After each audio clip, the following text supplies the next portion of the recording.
Now I would invite the members of the Bhikkhu Sangha and the Bhikkhunis linked online to please bless this international webinar by chanting the sutra.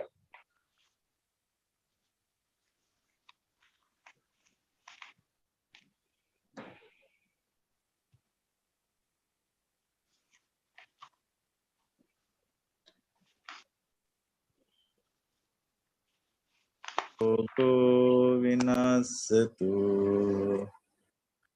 Mate Bhavatpantarayo Sukhi Digayuko Bhava Bhavatu Sabbha Mangalang Rakhantu Sabbha Devata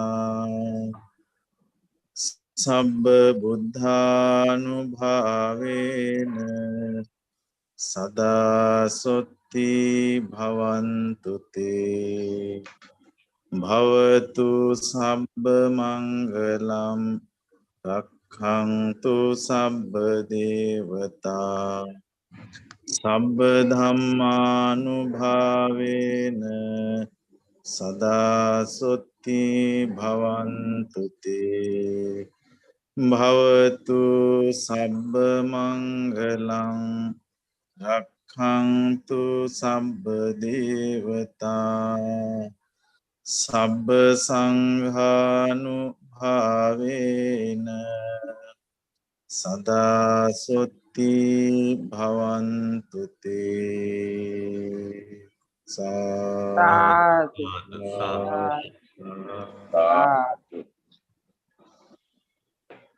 I would now invite Professor Dr. Vimalendra Kumar, the convener of this international webinar, the former head, Department of Pali and Buddhist Studies, Banaras Hindu University, to please welcome everyone linked online.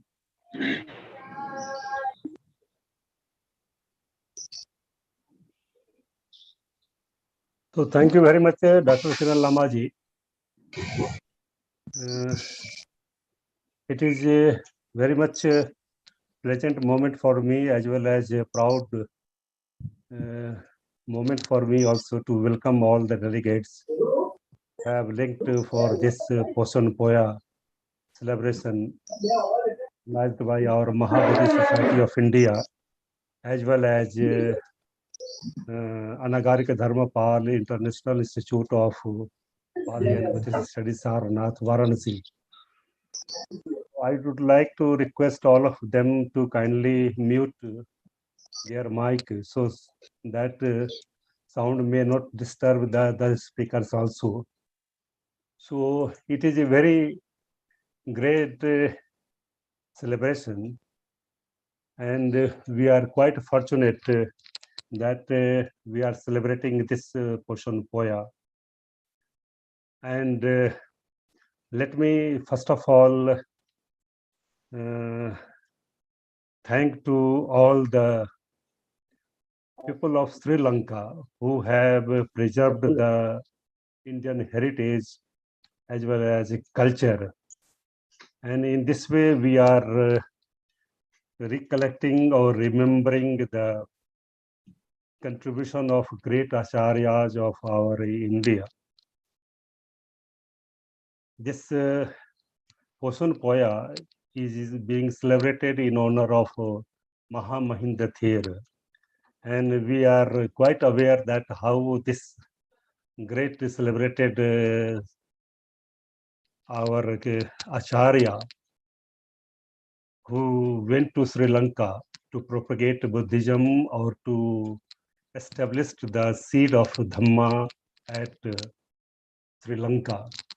So first of all, I would like to express my deep sense of gratitude to the lands and the people of our Sri Lanka, as well as the great acharyas of Sri Lanka who have preserved the cultural heritage of India. We are quite aware that Sri Lanka is considered as a upholders of Theravada Buddhism also. And we are quite aware that although India is considered as a land of the Buddha, but Sri Lanka is considered as a upholder of Theravada Buddhism. And this is the Sri Lanka who has preserved our cultural heritage available in our Pali Tripitaka, which has been preserved in Alu Bihar, Sri Lanka, as well as the seed of the Dhamma, which was established by our great Acharya Mahinda. So on this occasion, I remembering the great contribution of our great celebrated Acharya Mahinda. I call him as a Acharya in the sense that who has established the Dhamma Bij in Sri Lanka. And this Posan Poya is celebrated in Sri Lanka in a great pomp and show and a great, you can say, manner just after the Baisakh celebration. So it is second celebration of Sri Lankans who celebrate it. But we are quite aware of the situation of Sri Lanka. They are not celebrating in the same manner what they are celebrating in our previous years, this Posan Poya.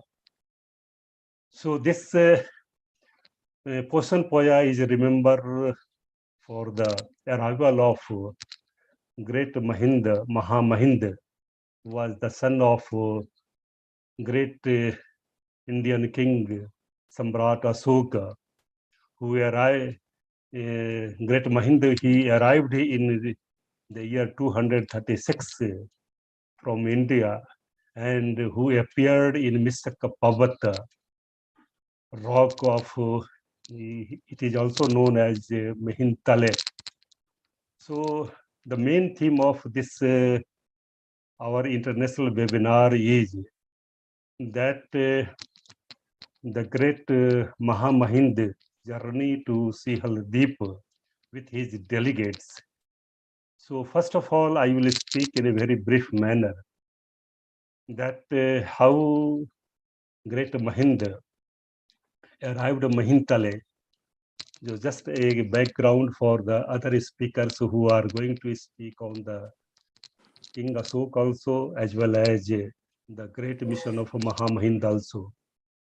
So we are quite aware that in the Third Buddhist Councils, the 9 emissaries were sent by Mugliputra Tisather, who was the president of Third Buddhist Council, and King Ashok was the, you can say, patron of that Third Buddhist Council.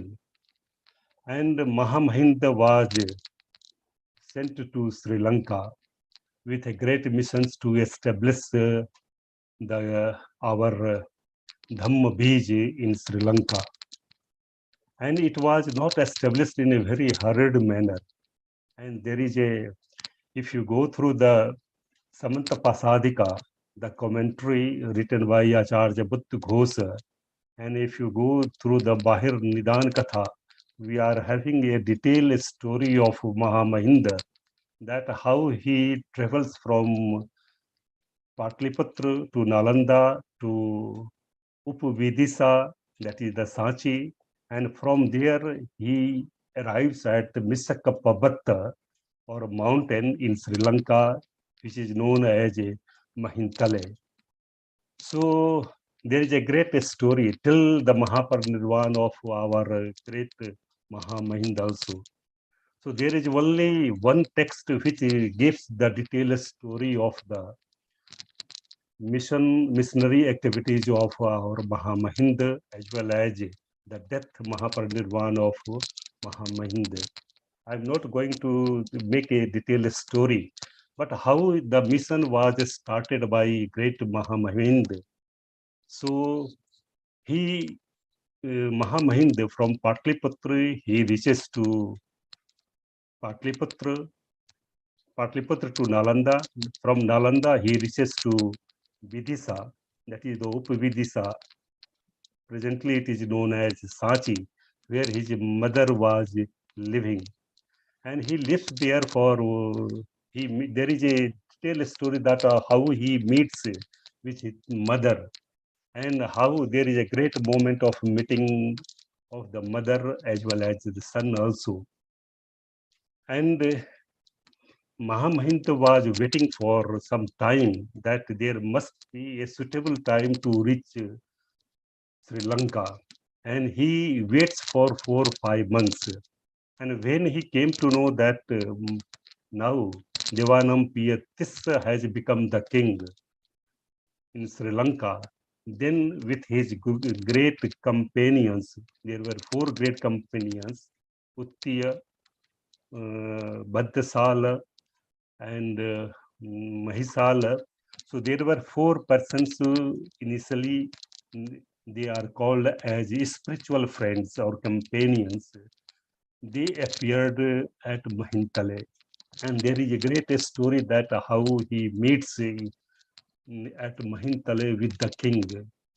The king Tissa was in a mission of hunting the animals there, and how there is a meeting of King Mahinda with the Tissa, and there is a that how Dham be established in Sri Lanka, and then the king becomes ready to hear the teachings, and there is a Hathi Pamo Chul Hathi Pamodavum Sut, and our Maha Mahinda preaches the king, and here the seed of the Dhamma, which is started with the preaching of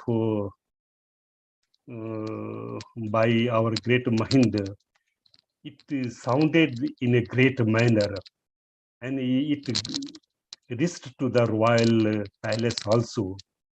And we are quite aware that the queens and the Rani and Uparani, they became also interested to hear the teachings of the Buddha.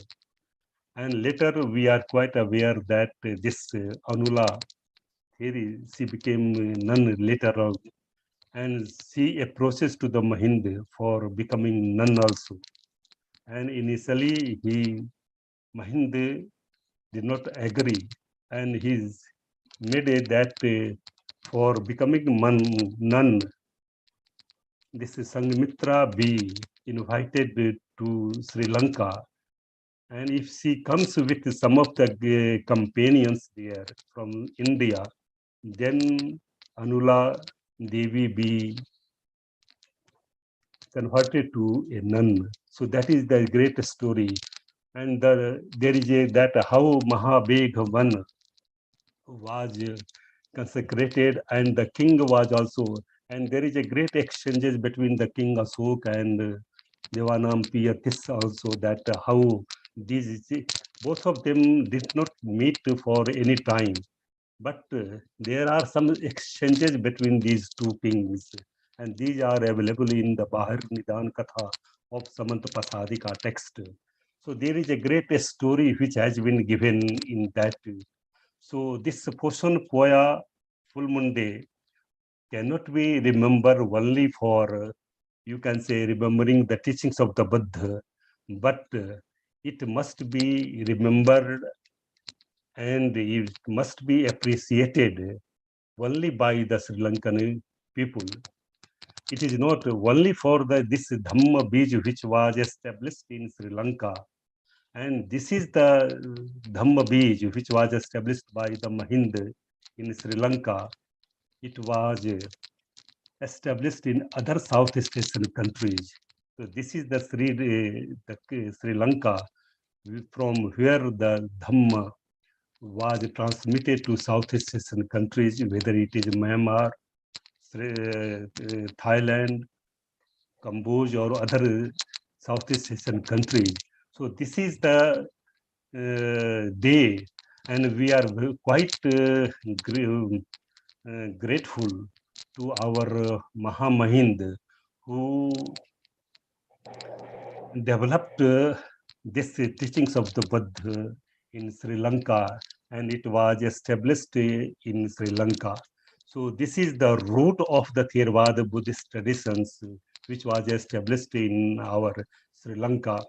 And this root of the Dhamma Bij which was developed in all the countries of the Southeast Asia and now around the world also.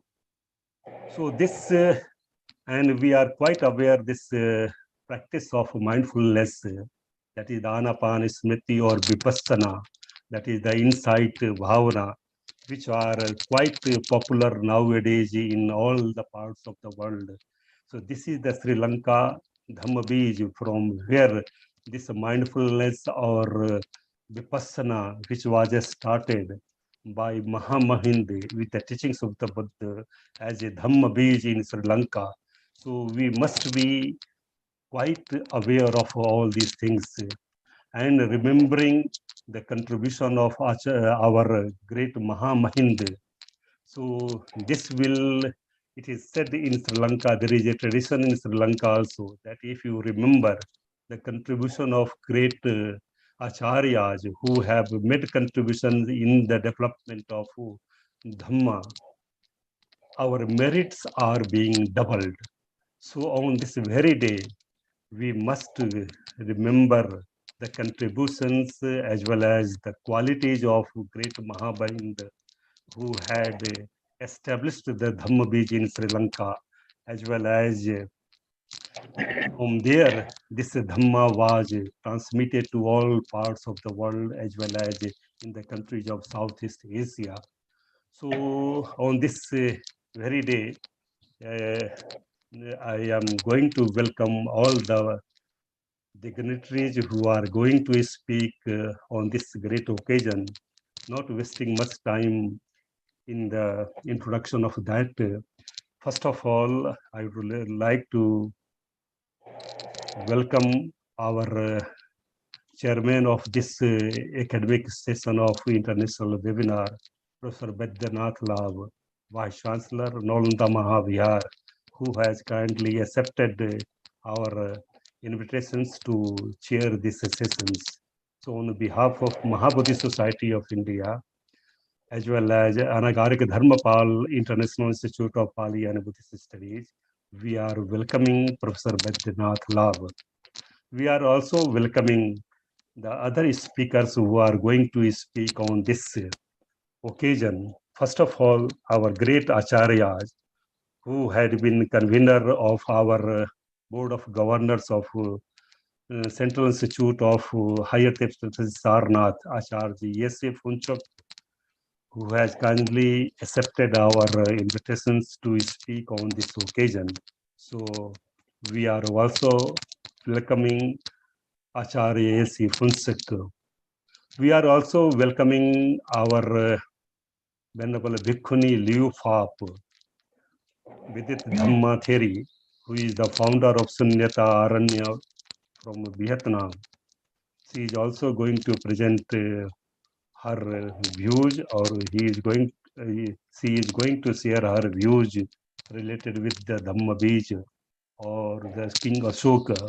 So we are welcoming Venerable Bhikkhuni Liu Phap also. We are also quite fortunate to have Dr. Disana Aike from Sri Lanka, and he is a very senior and very profound scholar of Sri Lanka, and we are quite honored to have Disana Aike as one of the speakers of this Poshan Poya. So on behalf of Mahabodhi Society of India, as well as Anagarika Dharmapal International Institute of Pali and Buddhist Studies, we are welcoming you, Dr. Disana Aike. We are also welcoming, and we are feeling proud ourselves to have trustee of Mahabodhi Society of India, as well as governing body member of Mahabodhi Society of India, Dr. Mahendra Singh Ji. He is also going to speak on the Dhamma, as well as on Ashoka. He is going to speak. We are also welcoming Dr. Sauhut Sandhar from School of Buddhist Studies, Swami Vivekanand Subharati University, Dehradun, Uttarakhand. So on behalf of Mahabodhi Society of India, as well as Anagarika Dharmapal International Institute of Pali and Buddhist Studies, we are welcoming Dr. Sauhut Sandar. We are also quite fortunate to have a very young, energetic scholar, Dr. Niki Chaturvedi, Associate Professor, Department of Ancient History, Culture and Archaeology, University of Rajasthan. She is also going to present her views on this Oshun Poya. So on behalf of Mahabodhi Society as well as Anagarika Dharmapal International Institute, we are welcoming Dr. Niki Chaturvedi. We are also welcoming our trustee member of Mahabodhi Society of India as well as Vice President of Mahabodhi Society of India, Dr. Surendra Mahapatra ji. He is also going to speak on some of the aspects of Samrat Ashoka as well as Third Buddhist Council. So we are welcoming on behalf of Mahabodhi Society of India as well as Anagarika Dharmapal International Institute of Pali and Buddhist Studies, Dr. Surendra Mahapatra ji. We are also welcoming our great energetic young scholar, Dr. Ujjwal Kumar, Associate Professor of Department of Buddhist Studies, University of Calcutta. He is also going to speak on the Bhabrui edict descriptions where Samrat Ashoka has discussed about some of the Pali Suttas. So we are welcoming Dr. Ujjwal Kumar on behalf of Mahabodhi Society of India as well as Anagarika Dharmapal International Institute of Pali and Buddhist Studies. We are also welcoming our Bhikkhu in charge as well as Vice Joint Secretaries of Mahabodhi Society of India, Dr. Venerable Sumitanand Theroji, Bhikkhu in charge, Mahabodhi Society of India, Sahara Center, as well as Venerable Medhankar Theroji from Mahabodhi Society of India, Sarna, Kolkata Center.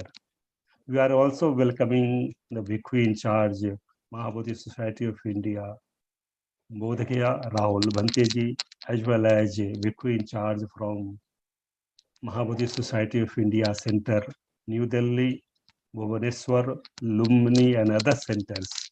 We are also welcoming all the venerables who are joining this international webinar, as well as Bhikkhunis, most venerable Bhikkhunis who have joined this international webinar. We are welcoming on behalf of Mahabodhi Society of India as well as our International Institute of Pali and Buddhist Studies, Sarnath.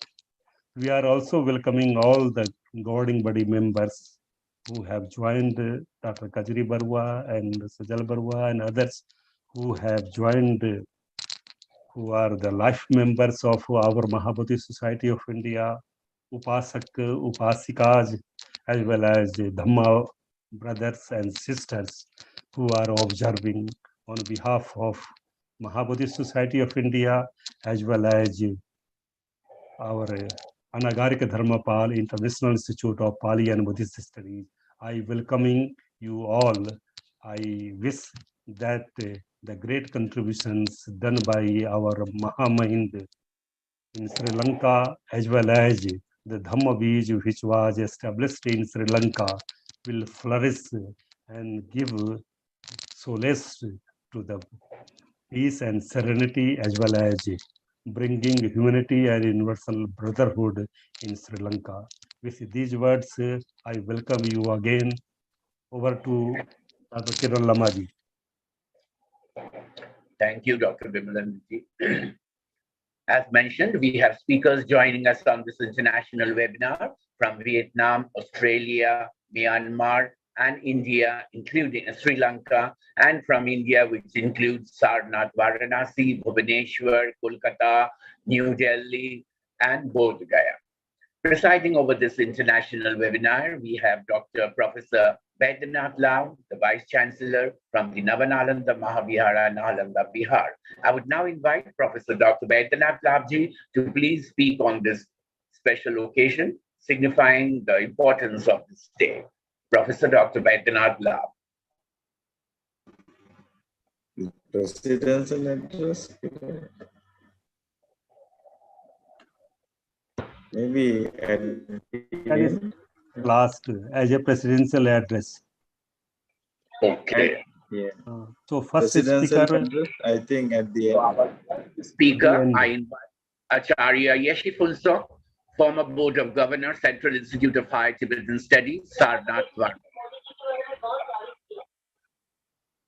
Maybe it's not going this time. Maybe sometime, maybe later on. Our next speaker, Venerable Bhikkhuni, Dr. Vijita Dhammatheri, founder of the Sunyata Aranya, Vietnam.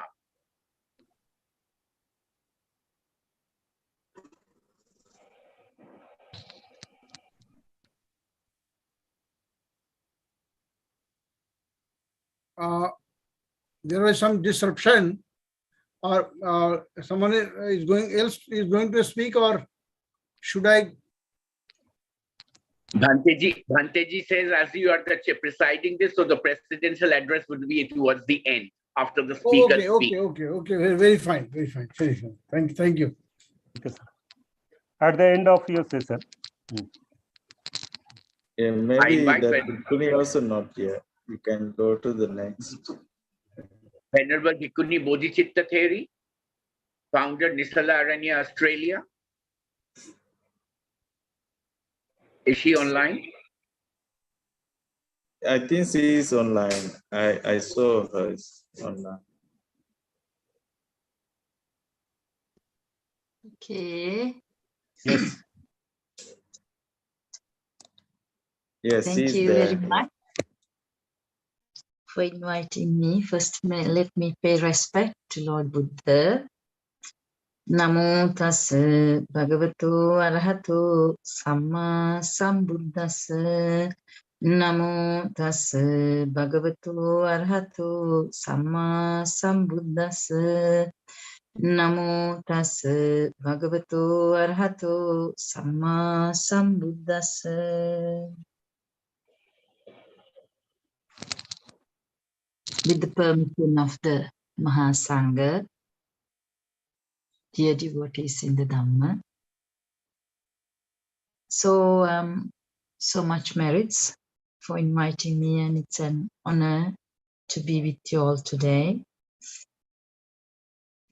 So, like Professor was pointing out, today is a very important day for India and to Sri Lanka.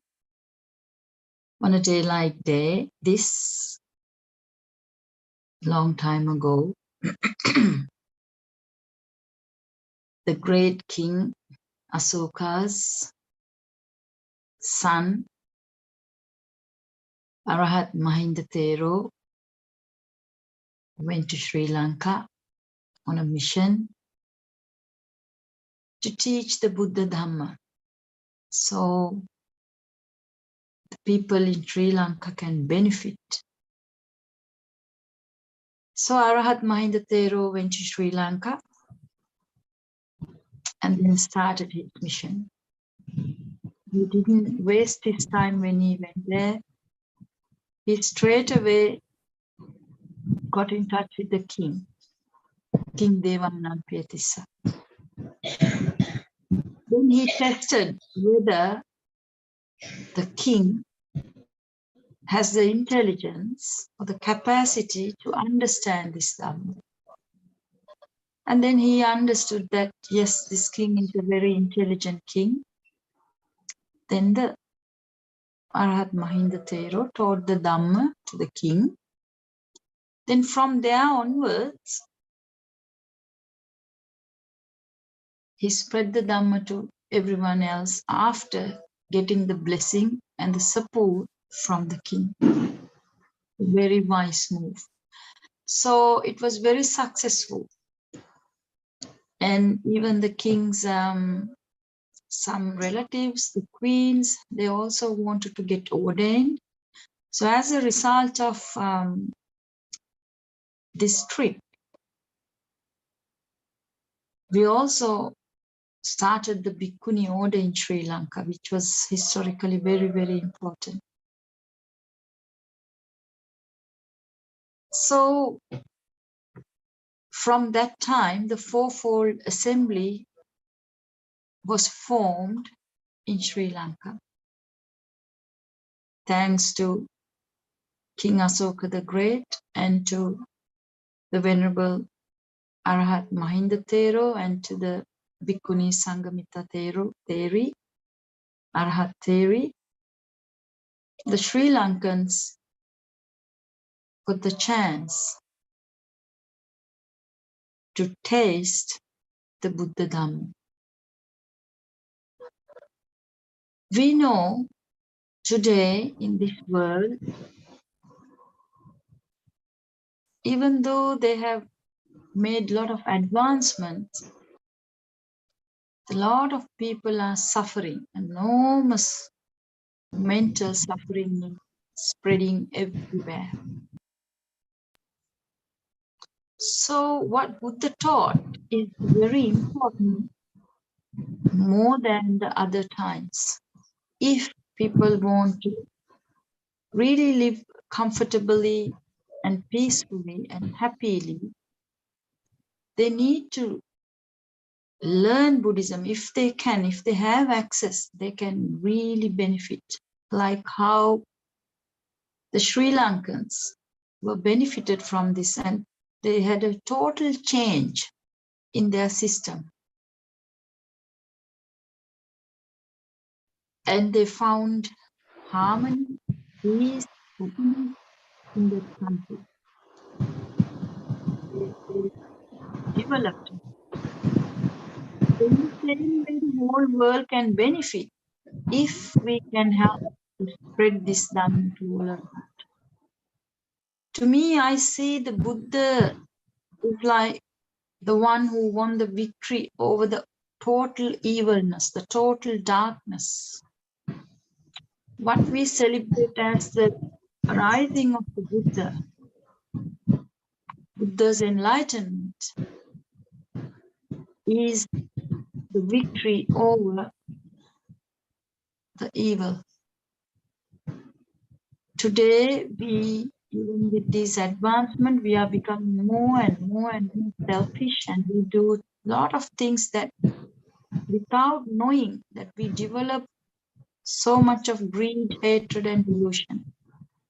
So in this journey to seeking happiness selfishly, we develop the ego so much, and we suffer from that because of this developing the selfishness and acting selfish. It is the Buddha who pointed out the problem with developing this selfishness and living a selfish life. In the world today, what we face, all these crimes and the world wars and all the problems are stemming from living this selfish life, self-centered lives. So it was the Buddha who pointed out how we can become selfless. If we can become selfless, we can solve these problems. More we develop our paramita, what we call the imperfections, they are there to purify us from our and then finally, if we pay attention to the teachings of the Buddha deep enough, we can actually realize whether there is a self or not. We can realize the aspect of non-self. Then become you live, but there is no selfishness in you. So that is the way to find the perfect peace and harmony and happiness within. And when someone has that total sense of harmony and peace and happiness within, they spread that to the outside. So everyone around them can then live happily, peacefully, harmoniously. So everyone in the world, we can have that. So it's very important that we all become like Venerable Arahat Mahinda Theros, even though we can't do that much of a big job, but at least we all individuals, what we call the Buddhists, while we are practicing this path to selflessness, we must show the path to others as well who are in such darkness. And I see that I also want to honor and pay my respect to Bhante Sivali, the General Secretary of Maha Bodhi Society of India, because after Venerable Anagarika Dharmapala Mahatma paved the way for people to really learn Buddhism, to preserve the Buddhist sites, and helped many who were in the land of the Buddha again to be in touch with this great teaching. Otherwise, without him, it would have gone extinct. So there, a Sri Lankan man comes from Sri Lanka to India to save again Buddhism in India.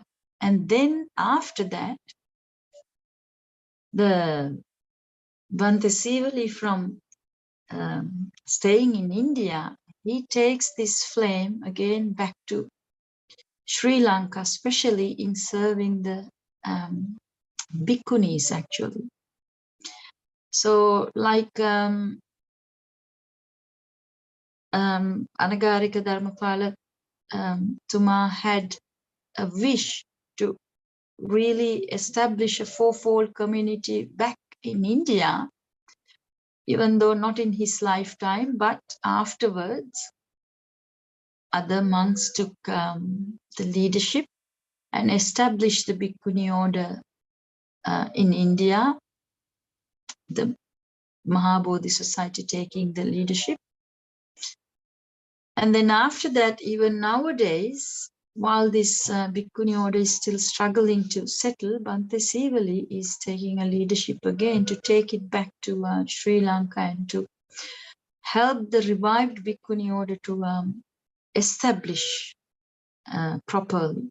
So not just the bhikkhus, even the bhikkhunis can join this spreading the Dhamma to the four corners of the world. So I pay my humble respect to Bhante Sivali, and I see him doing a great job at this time, like our great monks and nuns did at that time, that they didn't think of their life, their comfort. They always went to other lands, leaving their families, leaving their loved ones, and they just dedicated their whole life to spread the Dhamma.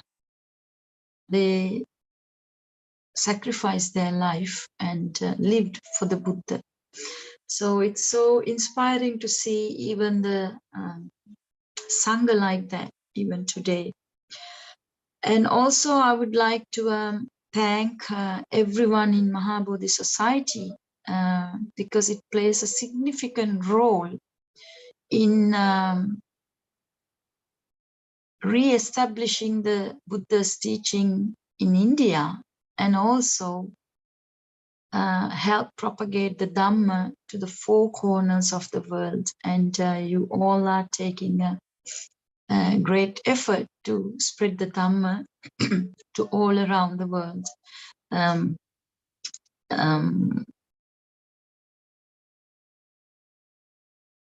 Planning and organizing a lot of events every year. And even during the COVID time, even though physically people could not come and have seminars there, you went online, Zoom. Even tonight, we all come from different parts of the world, but we share something with people who really like to learn Buddhism. So you have put that foundation. So I really thank everyone of Maha Bodhi Society India and everyone who is involved in this missionary service, because this is what we need today in the world. We have so much technology, we have so much of food, we have so much of material things, everything. But everyone seemed to be very unhappy. Everyone seemed to be stressed, depressed, and some even lose the interest to live. So at an age like this, where everyone is mentally malnourished and not much strength, happiness in the mind, it is the Buddha's teaching, the Buddha Dhamma, that is needed to be served to this world. So I wish you all the strength and the courage to continue to serve the world and be able to help others who can serve the world. So you create the platform and give them the opportunity to serve the Dhamma. And today I won't take much time because there's so many speakers. So we acknowledge that this historical event that took place a long time ago, and how it helped people in Sri Lanka, and also how it really strengthened the ties between India and Sri Lanka. Even today, this relationships, I think, should be strengthened. And so we feel like all as one family, so we can work together. Then in being individuals, when we come together, we can work as a team and we can achieve more. So thank you very much for reliving the great King Ashoka's mission and helping to spread the Buddha Dhamma to the all around the world. So I would like to thank all of you once again for everything that you are doing. And may you all be well, comfortable, peaceful, and happy. Take care. Theruvan Sarana. Sadhu, sadhu. Sadhu. I would now invite Dr. Dayadisa Naika from Sri Lanka.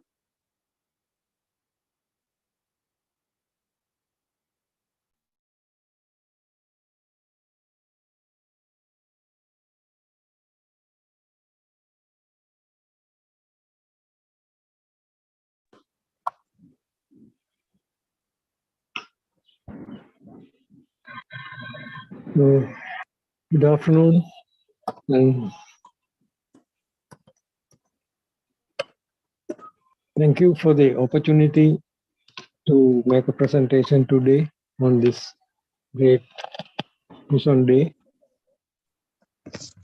And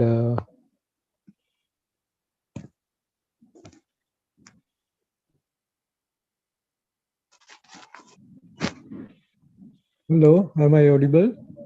Yes. Okay, so thank you. And so when Dr. Bimalendra Kumar invited me to give this brief talk on this Mission Day, I thought I would talk about King Ashoka and his contribution to the world with his Dhamma, which is almost identical to Buddha Dhamma. But because of his efforts, we still have so many people in India who are true followers of Buddha Dhamma, though they have other labels, either Hindus or Muslims or Sufis or Christians. So they all practice Buddha Dhamma unknowingly, thanks to the Dhamma spread by King Ashoka. Unfortunately, we do not know much about King Ashoka. We think we know about 5 Ashokas. They are from the inscriptions the Sri Lankan Pali Chronicles, the Sanskrit Northern Literature, Taranatha's History of Buddhism, and unfortunately the Hindi film Ashoka. Then we believe there was a real historical Ashoka, who may have been a totally different person, but a truly human ruler, or just another Indian Raja, who had diverted his megalomania in a different direction. Today, it has become a near impossible task to see the identity of the real Ashoka through all the legends built around him and the misinterpretations of his inscriptions. The person in the inscription called himself Devanam Piyadasi Asoka Raja. But he was forgotten or ignored after his death and brought back to life by the Sri Lankan Pali chroniclers, for which we are grateful for the early chroniclers. That was about 6 to 7 centuries later. And then by the northern Buddhist writers. Then much later, he was reintroduced by Indians to India by Europeans, who tried to translate his inscriptions and who introduced King Ashoka once again. And they are the people who again labeled him Ashoka, especially Prinsep and others. Then it was taken up by the Indian freedom fighters during the colonial period in their fight for independence. But really, Ashoka could have been a victim of politico-religious manipulations from his young days. He could have been manipulated by his ministers and his family. He continued to be manipulated by the Brahmins, Buddhists, the Pali chroniclers, and recent times by the British, then by Gandhi, Nehru, and the Congress, and by many politicians, sometimes around the world. In India and Sri Lanka, Ashoka and his so-called dynasty was also appropriated by Vishakadatta in the Sanskrit drama Mudra Rakshasa, written during the Gupta period. And today, he is appropriated by the film and television industry, purely for commercial gain. Almost all studies on Ashoka are based on the inscriptions, believed to be left by Ashoka and the literature written down many centuries later. And we have been trying to translate the inscriptions of a language that was written over 2,400 years ago, without any clear understanding of the real culture and the society of the time. And the meanings of some of the words too may have been changing many times over from this period on. We do not unfortunately have a pre-Ashokan writing to understand the inscriptions better. We are talking about a new language, not familiar to anybody before. And most translators have taken certain words for granted and arrived at conclusions sometimes the way they wanted.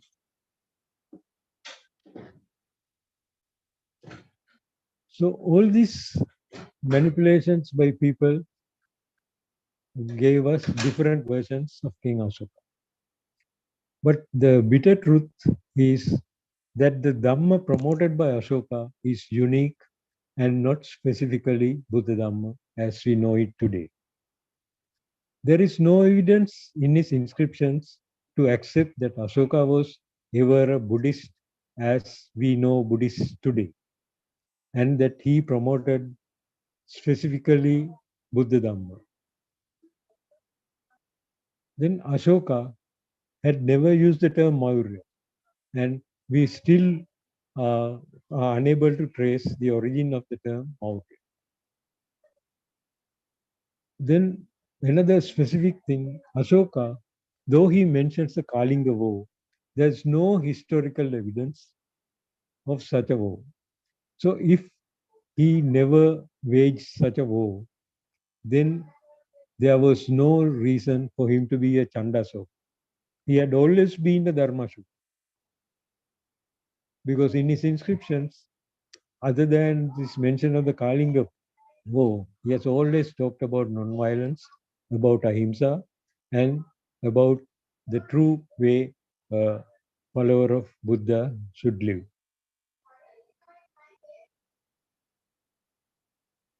We can really consider him as a human being who could be considered as a true follower of Buddha Dhamma.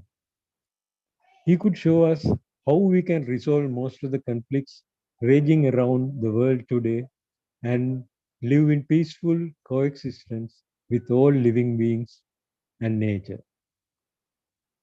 Today we call him Emperor Ashoka, Ashoka the Great, sometimes even Chakravarti. Yet he called himself simply as the Raja, not Samrat, not Maharaja, not Maharajadiraja, or any such names. It is the first lesson to learn from Ashoka, a simple person who did not believe in honorifics, that respect has to be earned by his deeds and not by what he called himself or expect others to call him.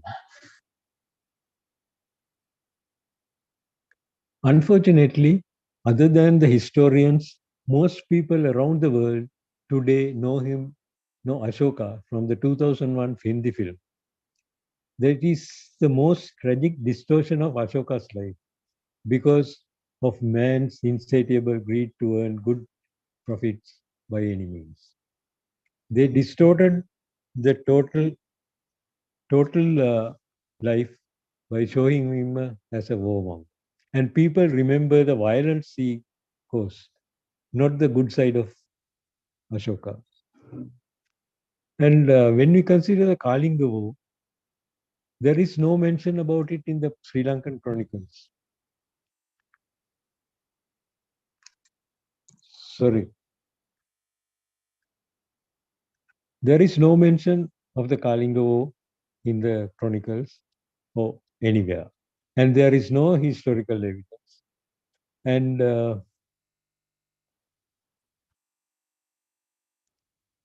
sorry.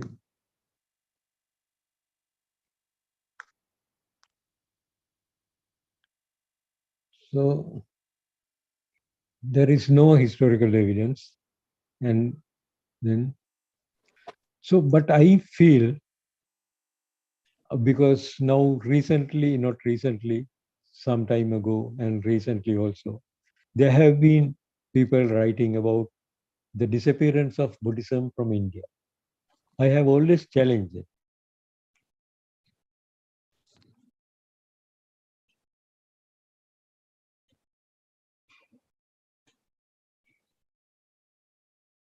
Buddhists in India, whatever their label is, whatever their present label is, they are really followers of Buddha by the way they practice. They practice knowingly or unknowingly what the Buddha preached, how to live a life like a good Buddhist. But because he was labeled as a Buddhist, by labeling him as a Buddhist, we alienated him from the rest of the world. And people of other faiths were no longer interested in his Dhamma because they thought it would be contradictory to what they believe. It would be contradictory to their faith or their learning.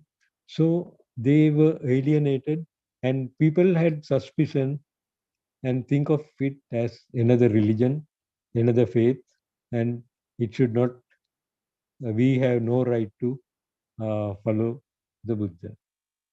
But I believe that Ashoka should be acceptable to everyone, and his Dhamma does not conflict or compromise any other religious view or faith or practice.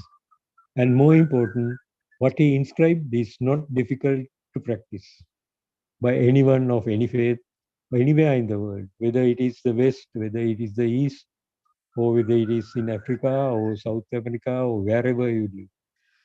any person should be able to follow what the Buddha preached, or in a simpler means, what Asoka tried to convey. And I believe the greatest contribution to the world made by Ashoka was inscribing his edicts and proclamations on stone so that they would last still as long as the sun and the moon last. Before his time, there was Dhamma preached by Mahavira, Buddha, Gosala, many others, in addition to what was learned from the Vedas. But they were all orally transmitted, which could not ensure what was passed down from generation to generation. It was true to original teachings.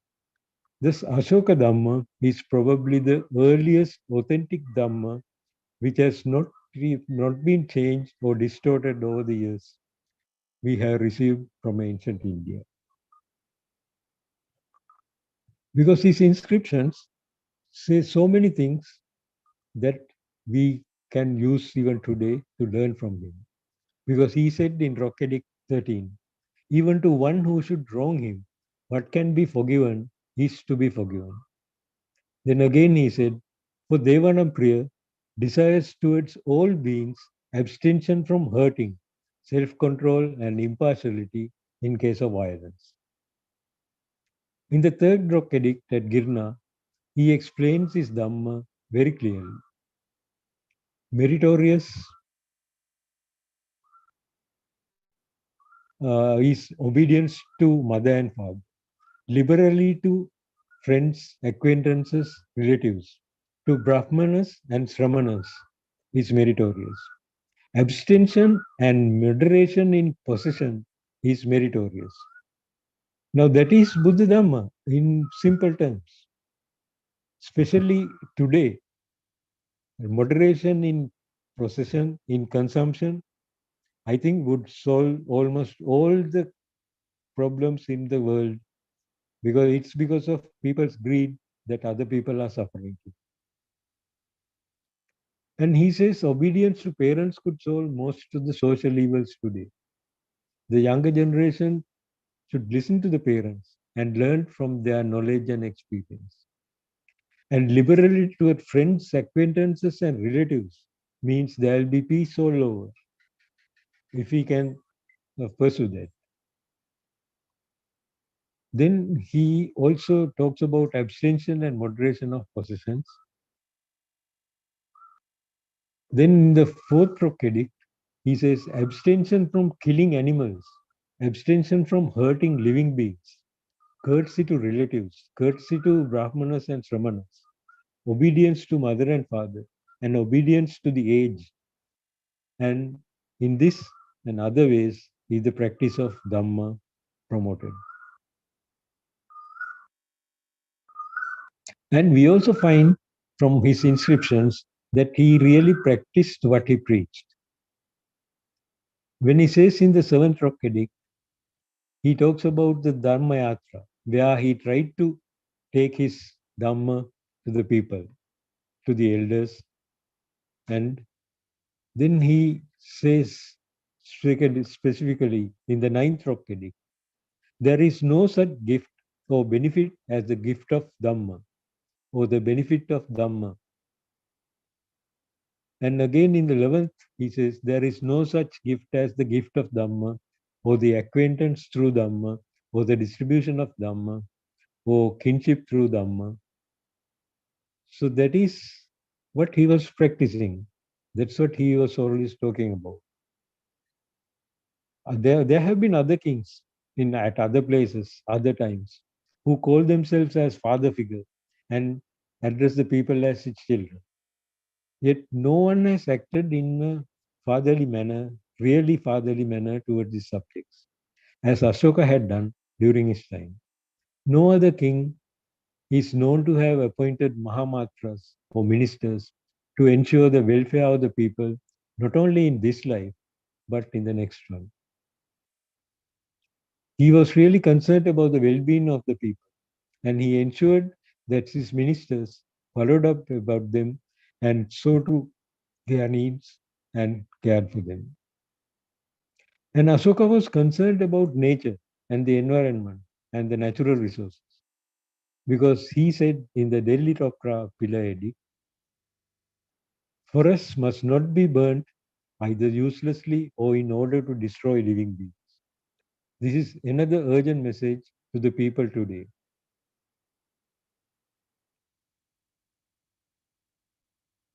And one more admirable act of Ashoka, which we need to spread today, is he said he was talking about the harmony of different faiths. King Devanampriya Priyadarsan is honoring all sects, schools of philosophy, Sava, Save, Vasamdhanu, guarding one's speech that neither praising one's own sect nor blaming other sects should take place on improper occasions. It should be moderate in every case. But other sects should be duly honored in every case. If one is acting this, he is both promoting his own sect and benefiting other sects. He always said that one should not glorify one's own sect, one's own faith, but he should also respect all the others. And that is what is meritorious. Again, he says, Devanampiya Pedasri desires that all religious persuasions should coexist everywhere, for they all desire self-control and purity of thought. So this is what we know we need. We need the non-violence as he showed it, because non-violence is mentioned again in the third pillar edict, Delhi Topra. These passions, that is fierceness, cruelty, anger, pride, envy, are called sinful. Let me not ruin myself by these very passions. So all these messages in the inscriptions, if we can consider them, if we can truly study them, if we can look at them and think about them, I think that is one of the greatest ways we could respect King Ashoka, who managed to spread the Dhamma, which we can even consider it as Buddha Dhamma, not only to Sri Lanka, but to other parts of the world. And how we should pay respect to him is by following his Dhamma, which is almost equivalent to Buddha Dhamma, so that we can all be really practicing followers of Buddha Dhamma. That is what we need, and that is the message we have to think about of King Ashoka. And we have to remember him for that. So thank you. Thank you for the opportunity. Sadhu, sadhu, sadhu. I would now like to invite Dr. Mahendra Singh from Lucknow, one of the vice presidents and trustee of the Maha Society of India.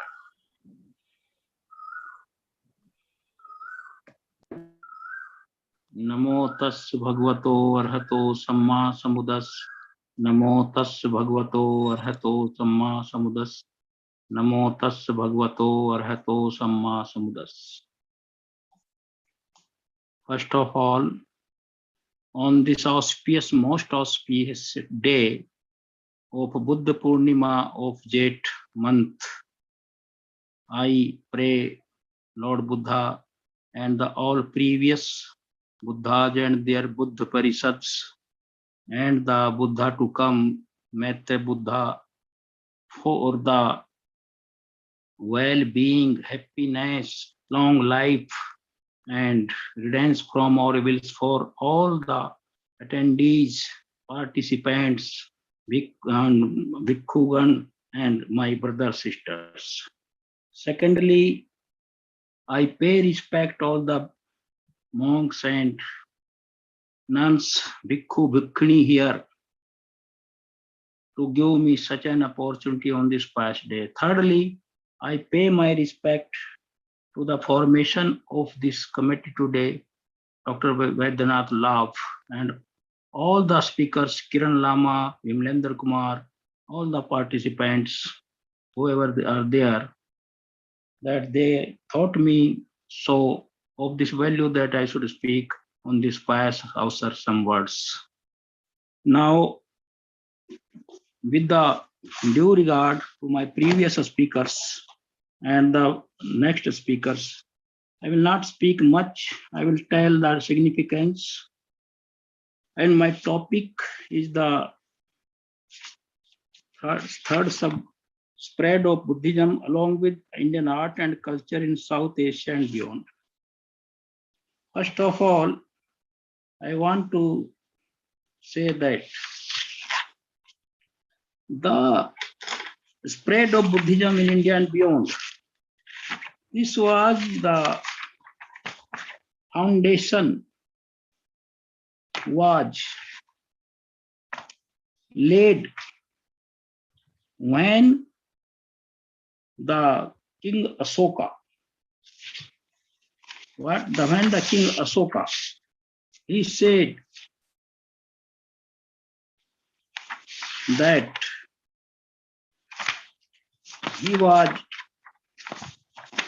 converted after the Kalinga War, in which 1 lakh were slain, 1,50,000 were carried away captive, and many times this number were injured. And when Asoka heard of this carnage wrought by his army in the Kalinga, he was deeply worried. Remorse outtook him and he gave expression to his feeling in his longest rock edit number 13.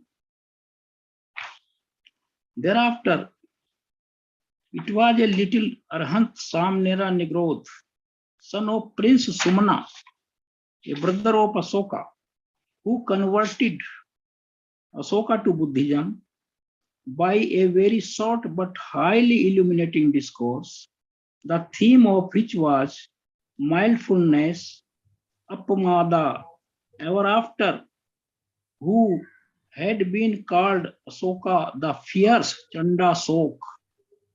After the Kalinga War, he was called the fierce Asoka, the Chanda Sok, and after conversion, when he embraced Buddhism and came into the refuge of the Buddha Dham Sangh, he was known as the Sok of the righteous Dhamma Sok. Then, what is the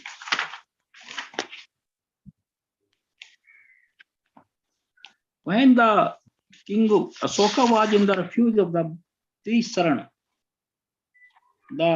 according to the chronicles, King Asoka and the Devanampiyatis of Sri Lanka, though they had never seen each other, were great friends even before the arrival of Maha Mahinda.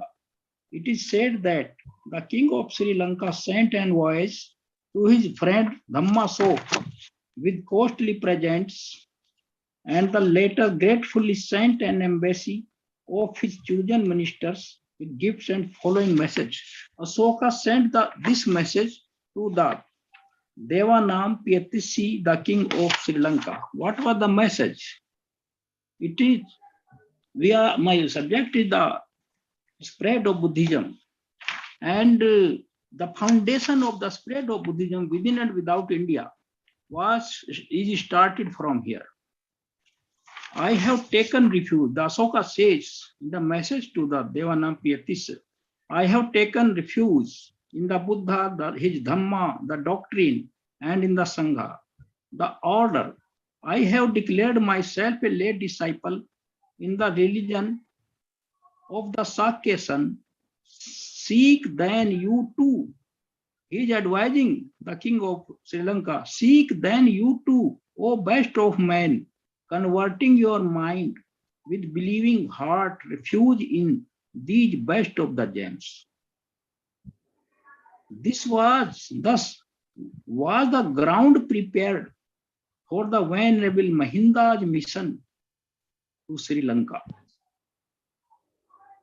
Himself, Asoka, had laid down the ground and the base to spread and propagate the Buddhism within and without India, home and abroad, before much time when Mahinda went to Sri Lanka. Now I come to the third point. This is that when the king Asoka even permitted his son Mahinda and daughter Sanghamitra to join the order when they were 20 and 18 years of age respectively. Mahinda was 20 and Sanghamitra was 18. These two illustrious disciples became noted for their piety, attainments, learning, and profound knowledge of the Dhamma. What is the base of the propagation of the Buddhism outside India? It starts when the third Buddhist council held after 236 years after the Mahaparinirvana of the Buddha, which continued for 9 months, consisting 1,000 arhants, attendees of this council, were under the chairmanship of Venerable Mogli Puttatis. What happened after in this? What other than when all the Tripitaka literature was redacted or edited or amended, this council was taken to the important decision. What is the? I will not go in detail. This council was also taken the important decision of sending missionaries to different regions to preach Buddhism and establish the Sasan there. Thus, the Thera Mogliputtatis deputed, I will not name all the things, the Theras Son and Uttra to Suvarna Bhumi. That means Burma. The Suvarna Bhumi at that time was Burma. Mahinda Thera and Theras Ittiye, Uttiye, Sambal and Bhaddasal, they were deputed for Sri Lanka because after this council, now when the Thera Mahinda was requested by his preceptor Mogliputtatis Maha Thera and the Sangha to visit Sri Lanka and establish the Sasan there, he set out from his monastery Asok Rama to Patna to Vidisagiri to have a last look at his dear mother and bid farewell to her. With him also went the Arhat Theras, Ithiye, Uthiye, Sambal, Bhaddasal, and Samner, Sumna, and Anagami, late disciple Banduk, the grand nephew of Vidisha Devi, the mother of the Mahinda. Now, what is the coincide? Because in Sri Lanka, the June, Poshon month and Undu Wep, December month, the full moon day of these 2 months are celebrated with gaiety and very happiness.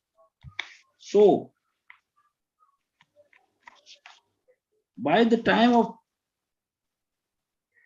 Tissa's father, Mutsiva had passed away and Devanampiya Tassi was appointed king of Sri Lanka. After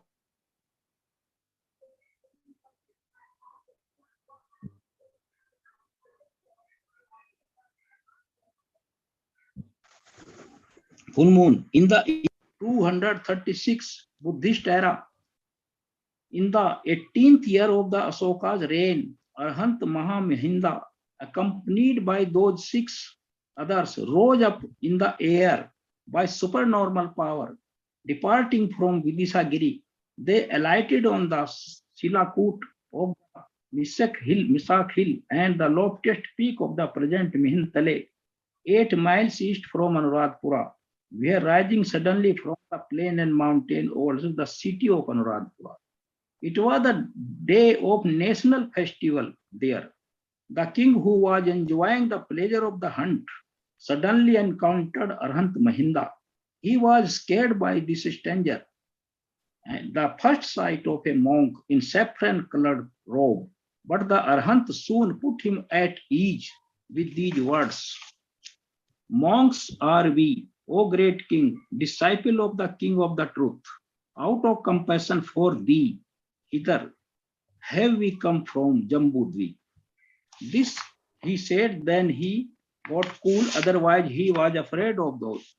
So, after that, when Mahinda went on the Purnima of Jet and the Poson month, after that, when he delivered Dham there and founded Dham, thereafter, the Queen Anula, the consort of an Upraja, sub-king, named Mahanad with 500 of her attendant ladies, having listened to the discourses, gained mental attainments, and implored, requested Arhant Mahinda to grant them ordination. There was, however, no Bhikkhuni order then in Sri Lanka, and according to Vinay rules, Maha Mahinda was not permitted to give ordination to women folk. This could be done by a Buddha or by the member of the Bhikkhuni order. Hence, Venerable Mahinda suggested to King Tissa that his sister Sanghamita, who was then Bhikkhuni in India, be invited to Sri Lanka. So, King Asoka was requested. The King Devanam Pishathi, glad at heart, made all arrangements to dispatch a deputation headed by Aritha, one of his ministers, to Emperor Asok, intimating to him the wish of Maha Mahinda and himself, in which it was requested that Sanghamita Mahatheri be sent to Sri Lanka to ordain the women folk. Finally, the Emperor Asoka agreed, as requested by Maha Mahinda, suggested that she take with her a sapling of the Sri Mahabodhi tree, under whose shelter the Bodhisattva Gautam gained full enlightenment. A sapling from the southern side of the tree was obtained, and Asoka made all arrangements for Sanghamita to take it to Sri Lanka, in the company of 11 Arhant Bhikkhunis. Also member of the Kshatriya families, Brahmins, ministers, and noblemen in Asoka's court accompanied the Bodhi. As the books mention, it was the solemn ceremony. Sanghamitra left the country from the port known as the Tamrtipati Tamluk. It is said that the Emperor Asoka was at the port, gazing at the departing vessel. She went by sea, departing the vessel with feelings of the deep emotion until it passed out of sight. So, Sanghamitra, the Arhant theory, went there, and it was the December, which is called there the Anduwap month, full moon day was there. The Bodhisattva, the Buddhist in Sri Lanka, Anduwap full moon day is a day of sacred memories in view of the unforgettable association with an emperor's daughter, a noble woman of great self-sacrifice and deep religious fervor, who came to this island and dedicated her life for the weal and happiness of the people, especially the women folk of Sri Lanka.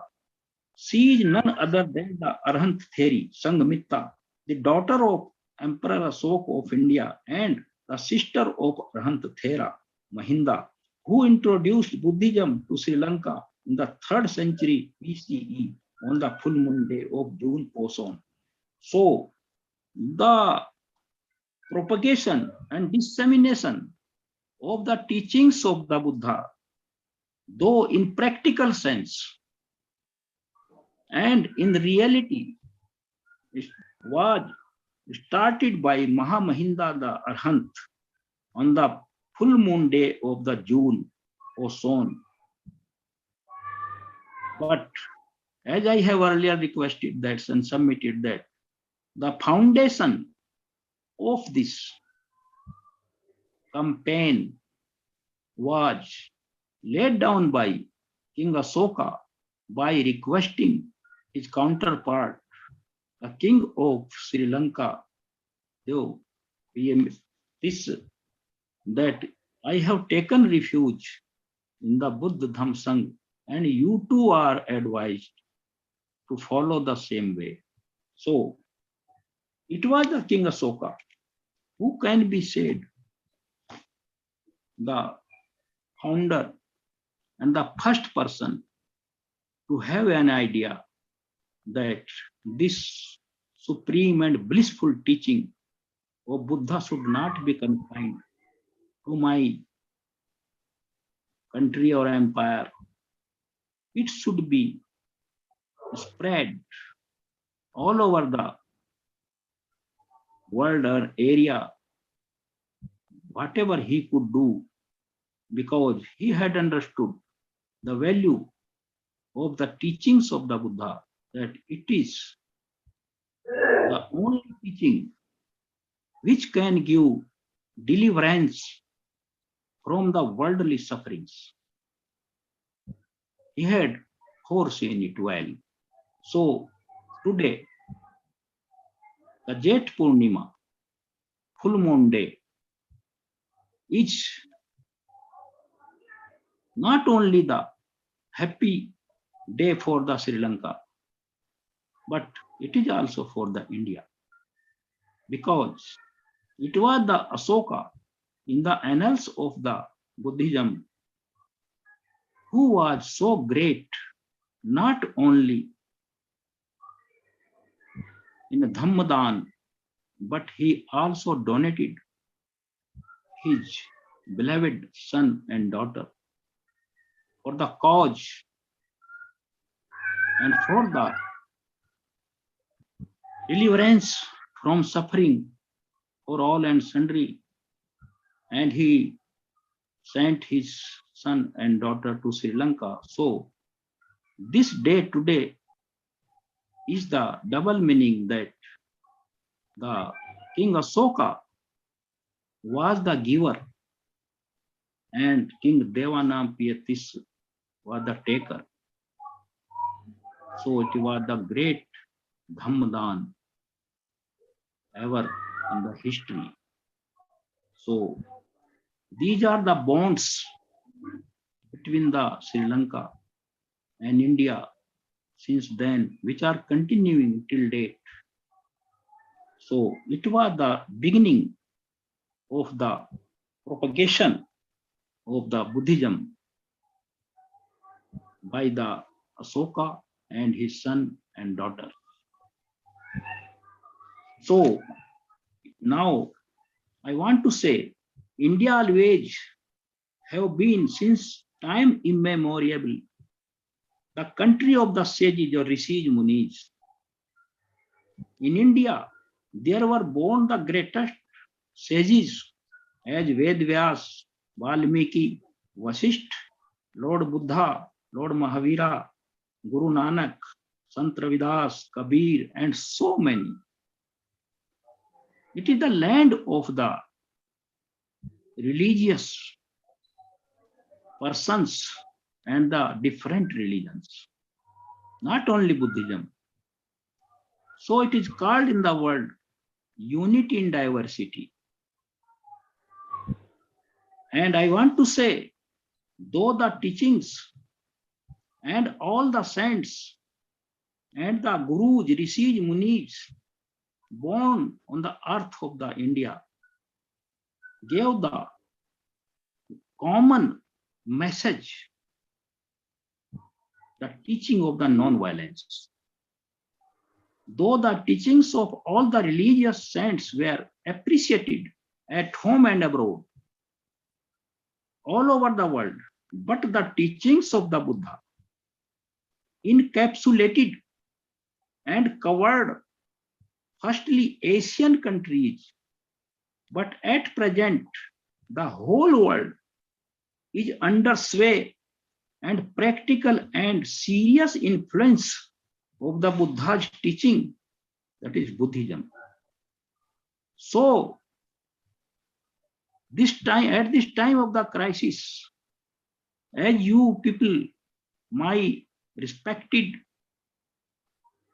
brothers, sisters, and my venerable monks and nuns, and the chairman of this important seminar or conference, whatever you say, that the whole world is crying that we want Buddha, not Yuddha. We want Buddha, not war. So, why? Now I come to the point. Why so easily Buddha became so popular and his teaching were so acceptable to the persons, even to those who are not from the background of Indian soil? Because so the human beings, may it be in India or various types of the societies all over the world, were at the time of the Buddha and now are fraught with and tired of unbeneficial superstitious rites and rituals, and were mourning and crumbling helplessly under the unbearable weight of fanaticism and thraldom of determinism, niyativad, and fatalistic bhagyavad mentality, were in the search of an outlet to find a solace. And in such a situation, the most simple, free from all fear-stricken, temporal or divine burden, the teachings of Buddha attracted them, which they easily grasped, understood, and realized, proved a great boon for them. Result is conspicuous. The whole world, though may practice any of their religion, but find complete and serene and placid peace while to practice the vipassana bhavana taught by the Buddha. Even today, and the world now in one voice is saying the only way of everlasting peace and deliverance and to get redress from all the problems, whether physical or mental, political, international, national, and to run the world towards prosperity and peace, for the progress of the humanity, is to practice the Buddhism. So now I will not speak much. I want say some words. Why these teachings were so attractive? The first reason, Buddhism does not believe in imaginary, fanciful, self-conceived, self-concocted, temporal or divine theories or cult. Buddha said, don't believe what is not proved with true evidential and beneficial tangible facts.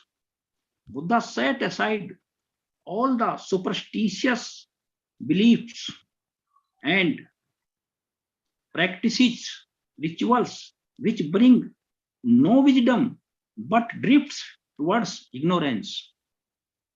Buddha broke all the shackles or fetters which bind a person to unseen superstitious fears and the so-called judgment of the reward and punishment by a supreme power.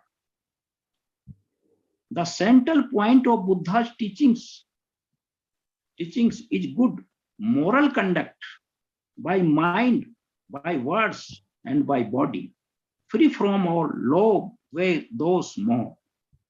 Buddha replaced the predestined fatalistic luck, bhagya, with the law of karma, based on law of causation, that is cause and effect, which is natural phenomenal sequence,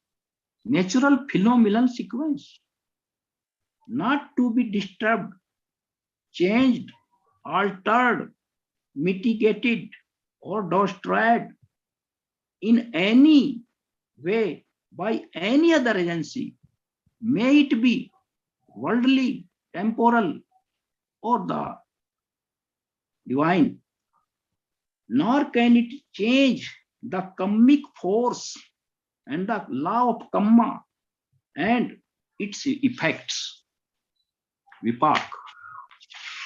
Buddha let loose or set free a person from the fear-stricken bondage to him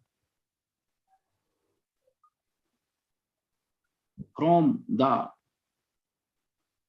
fears of hell or to the pursuit of the heaven. Buddha said, by karma is world is led. He said, by karma is the world led. Mental volition is karma. Having willed, one acts by body, by mouth, and by mind. He also said, we are heirs of our own karma. Karma is our heritage. Karma is embryonic state and our relatives. He also said, I am not your savior, Muktidata, but simply a guide, teacher, Kalyan Mitra, to tell what is moral and what is immoral, evil and bad, and what is their retributive effects. Buddha said, you are your own savior and none else. Your karma will lead you to deliverance or to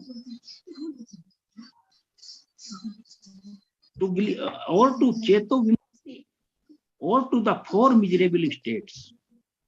Now you are to choose Param Sukh, Nibbana, or the unending suffering due to repetitive cycle of birth and rebirth. Buddha said, I promise you Nibbana, O Bhikkhu, I promise you the Nibbana for you. He gave guarantee of the Nibbana, provided you eradicate the ignorance and craving, root and branches. So, has simplified all the complicated and complex practices and all the unfruitful activities in which are man-made, conventional, and he made it crystal clear. Buddha never says, what I say, that is final. In the Sutta Nipat, what? In the Chul Vehu Sutta, Buddha said, whoever criticizes the religion of others, I treat him just like an animal. Buddha never said, the Buddhism is the supreme. He never criticized the other religions. He said to his bhikkhus, you don't fall in the polemics or disputation to criticize the other sects or cults of the religions. Because who is there? He will come here when you will convince by reasoning and by your wisdom. He clearly said, conventional He clearly differentiated between the Samuti Sang, Samuti Sach, conventional truth, and the Paramath truth. What we say Sukh, he says Dukh. What we say the permanent, he says impermanent. What he says the Saswat, he says Anitya, Dukh, Anatta. So, it is the scientific formula, not based on the conjectures and surmises. So the person who is a little intellectual, I'm not saying the more intellectual, because there are two knowledge, academic knowledge, by which we get good employment, service, business, etc. And there is a real knowledge, Paramath Sat, wisdom, which opens our eyes and reduce the long curtain and the opaque curtain of the ignorance which has clouded our mental eyes. No, not the physical eyes, mental eyes. So the teachings of the Buddha are so crystal clear. He used to say, I, me, mine, you, Sariputra, Mahamoglan, because it is the conventional language. It is the medium to say and to make understand the people. Just like I will conclude, just like he used to say, Dukh Arya Satya, Dukh Nirodha Arya Satya, Dukh Samudaya Arya Satya, Dukh Nirodha Arya Satya, and the Dukh Pratipada Ashtangik Marg Arya Satya. But it is a conventional language, even in the Buddhist teachings. But the Paramath language, real language, what is the? He used to say, Dukh, Samudaya, Nirodh, Mag. So, on this day of the Jet Purnima, I am very much grateful and indebted to the departed one, the Bodhisattva, Anagarik Dharampal, because had he not been here in the world, must have not born in Sri Lanka and came to India, and he must have not founded this Mahabodhi Society of India, the pioneer society in the world. We must have not sat together today here and to discuss the very, very rarest of rare teachings of the Buddha. So we are too much grateful. And nextly, I am grateful to Bhante Shivli, the Venerable General Secretary of the Mahabodhi Society of India, who started the real mission and revived, renewed, reintroduced the Dhamma talk every Sunday from 3 p.m. to 5 p.m. every Sunday, weekly, and the full moon day of every month internationally, and the weekly talk nationally. He started this campaign and we discussed. I think myself so much indebted to him and the Buddha that he asked me, we should revive the Mahabodhi Society and we should achieve the lost pristine glory. So he started a weekly Dhamma talk on 9th May 21.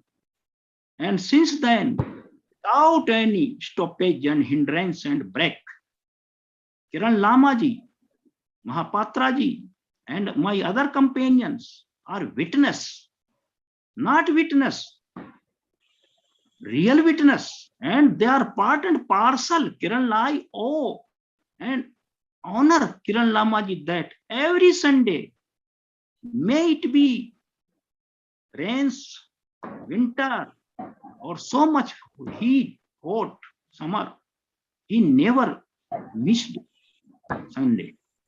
So since the 9th May 21, it is going on till now, and our monthly full moon day discourse at international level is going. So again, I pay my respect and gratefulness to all present here and Bhante Sivli, that with the request that this mission of the Buddha and aims and of society of the Mahabodhisattva may be continued incessantly till we take the last breath. Namo Buddhaya to all.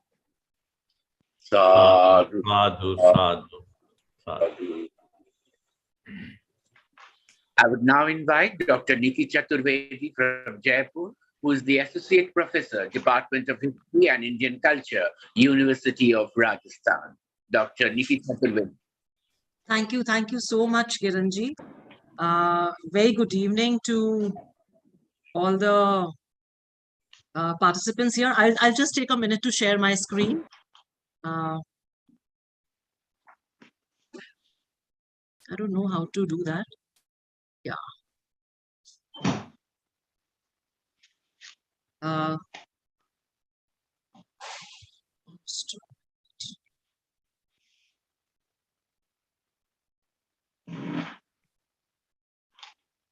Thank you so much.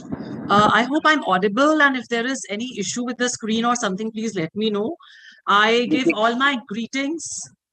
I give my greetings to Maha Bodhi Society for having me over for this wonderful webinar that you have organized, and it's an honor. It is an honor for me to share with you my reflections on Buddhist compassion and non-violence, with special reference to Emperor Ashoka, because the theme is significance of Third Buddhist Council and contribution of Ashoka the Great. So what I will try to do here, I'm trained more as a historian who has worked in Buddhist studies, and my work is related to Buddhist scriptures. But I've tried to do here is that how Ashoka being an emperor was engaging into wars and was in an era where there was a lot of political struggle, and yet he brings the new metaphors of non-violence and compassion into the political field. So that is a very, very important contribution. That is a very important ancient message which you have mentioned as a sub-theme, Ahimsa Paramo Dharma. So I will also try to refer to some of the references in the Buddhist scriptures as well regarding compassion, because sometimes we don't have a clear understanding of what compassion is. And I'm very glad that Daya Dissanayake ji from Sri Lanka, an old friend and an associate who's written a wonderful book on Ashoka, has spoken before me. And he very rightly pointed out that we emphasize a lot on the Kalinga War and the dramatic transformation of Ashoka. So that rather brings out the violent aspect of Ashoka, and we neglect the good aspect of Ashoka. So my presentation today is entirely about the good aspect of Ashoka. And this is also, he said, it is a lesson to learn from him that he did not call himself Ashoka the Great, Maharaja, Maharaja Dhiraj or anything, just simple Raja. And he remained faceless. He did a lot of contribution in art, so many stupas he got constructed, but we were not able to see how Ashoka looked like. So this is one sculpture, only one sculpture of Ashoka that we find in Karnataka in Kanganahalli, where Ashoka is shown with his queen going on a procession. This is the only place from where we get sculptures like this. And in Prakrit, the inscription reads Ranyo Ashoka or Raja Ashoka. So no other epithet.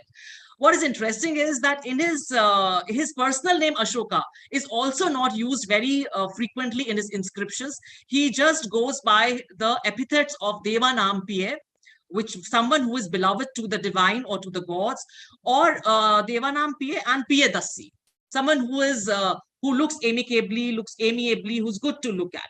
So this is very, very interesting that this is the way Ashoka was making his mark. He had all the grandeur, all the resources in his hand, but he was really a modest king, and his purpose was to propagate the teachings of non-violence, compassion, Dhamma. He uses the epithet Dhamma, but he does not want to, he's not using those resources for personal aggrandizement. He's using the state resources for the welfare of his subjects. So this is the important point. And how he comes on, if we look at his edicts, he has written inscriptions where he writes his views, what he wants his subjects to follow, and he comes across as a new age monarch. We don't have this kind of imperial communication in ancient India. The way he does, he puts, he is an enlightened monarch, and all the people who made so many victories have been forgotten. But this person who is rather apologetic about his victory, he's guilty. He's saying, well, I have done wrong by waging a war. He's unforgettable in history. He's left an indelible mark in history. So the impact of words and thoughts of the right kind, they transcend time. That we have to remember. That is manifested by the example of Ashoka. So, and he was also clever. He was a ruler.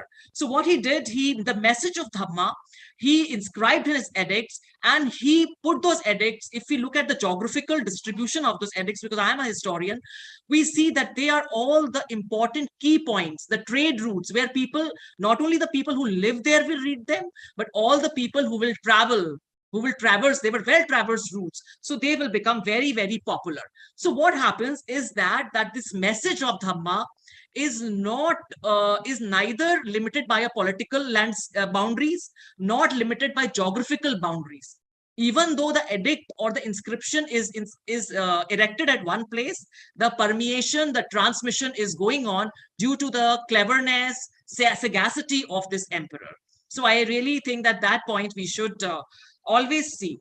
And Ashoka's inscription, these are some of the points. I mean, there are many other points, but I have just tried to summarize some key points of his edicts, the kind of things he's telling people.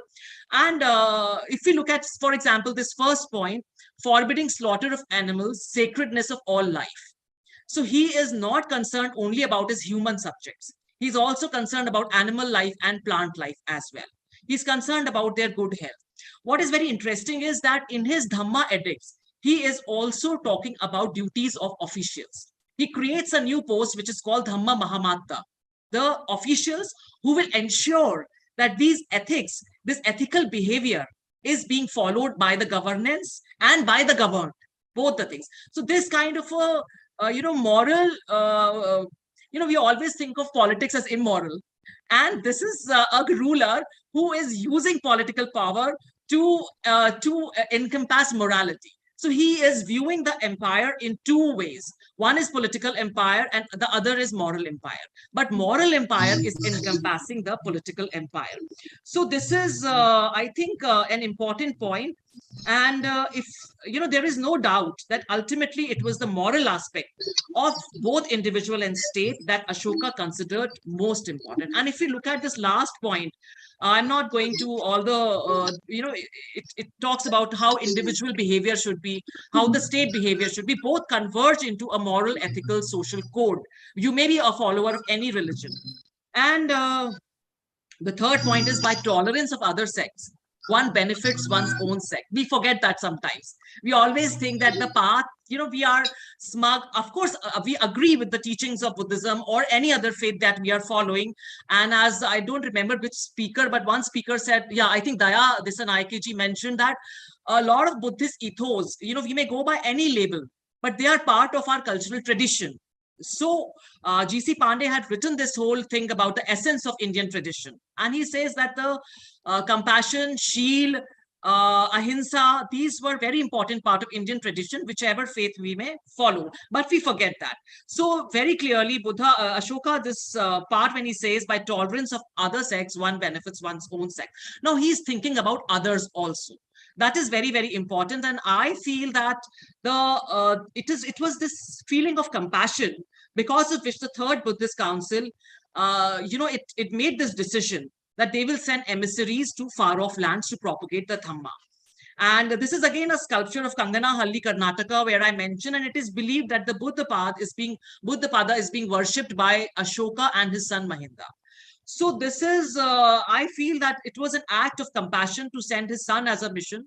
And that became the most successful mission because there was this personal dedication shown there. And later on for the Bhikkhuni Sangha, his daughter Sanghamita, her journey is also facilitated. And we also had this international webinar by Maha Society on that mission also. So it was really wonderful to remember these things, that how historically, these were the acts of compassion which a political ruler, not just a political ruler, but people were all coming together to propagate something for the welfare of others. There was no personal gain. He was not becoming king of any other country. He was not getting any such material benefits. So this mission and compassion, I feel they were very much together. But then if he was not getting any victory, which was the metaphor of those times, how many kingdoms you have conquered. So we find a very different concept of victory in Buddhism. There are no binaries of a victor and a vanquisher. If you win over somebody through force, then that person harbors ill will towards you.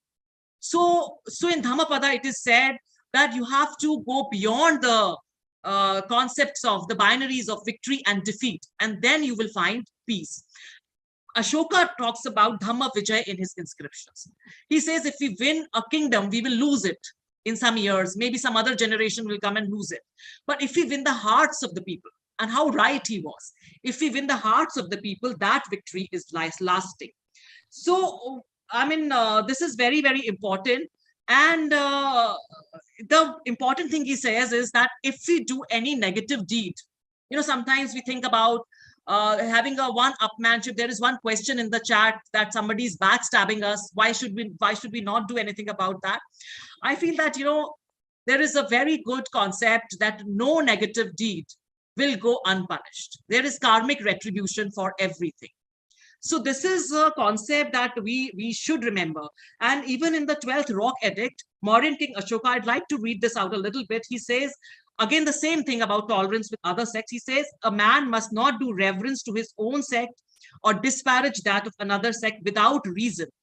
Deprecation should be for specific reason only, because the sects of other people all deserve reverence for one reason or another. By thus acting, a man exalts his own sect and at the same time does services to the sects of other people. By acting contrariwise, a man hurts his own sect and does disservice to the sects of other people. So this was a time when this was the first empire. The Mauryan Empire was the first large empire in India. So it thrived on wars. Valor was glorified. So this was something which was, against the stream. And it takes a lot of courage. It takes a lot of courage to stand your ground. There is this very cute metaphor that I talk about people, that if you're holding a very hot cup of tea and somebody pushes you, then the hot cup of tea will spill over your hand and it will burn. But if you are holding ice cool water in this summer of Jaipur, Rajasthan, where I live, it's really scorching hot here. And if somebody pushes me and that water spills over my hand, I'll be rather happy to have that cold water over me. So what is inside you is important. That will come out. Or so if somebody is, being mean to you or being angry with you, he needs to do some inner work. That is what is important, and that is what is compassion is required. And that person is losing his or her own peace if he's being bad to you. Now, why Ashok was trying to do so much? He had understood that this should not be done, but why was he making so much of effort? So the concept of a world ruler or a Chakravarti is important here. That it was not only it was instead of the Buddhist conception of Chakravarti is that instead of engaging in actual fighting, you have to instruct the opponent in keeping the precepts, and the first precept is abstaining from killing. So this is the Buddhist ideal that Ashoka aspired to concretize. Ashoka turned to the conquest by Dhamma, which he calls true conquest. And not just this, he decided to treat all his subjects as his children. I mean, what greater vision can a king have? And I talked a little bit about inner work that we all need to do. But there is this 2008 article that Paul Deniville wrote, La Buddhiste et la guerre, Buddhism and the War. And after that, a lot of scholarship worked on the Buddhist attitude towards war. But we forget that in Buddhist attitude towards violence is also towards symbolic, elusive, ritual violence. That also needs to be addressed. You know, this is a time when we are all facing some kind of conflict. We are all stressed by something, you know, mental health. We have a lot of discussion around mental health. So if we work, if we talk, you know, Buddha is called supreme healer, but that needs a lot of things, a lot of steps need to be taken to do that work. It's a holistic philosophy where you cannot pick just mindfulness meditation and don't follow other parts of it. It's an integrated philosophy.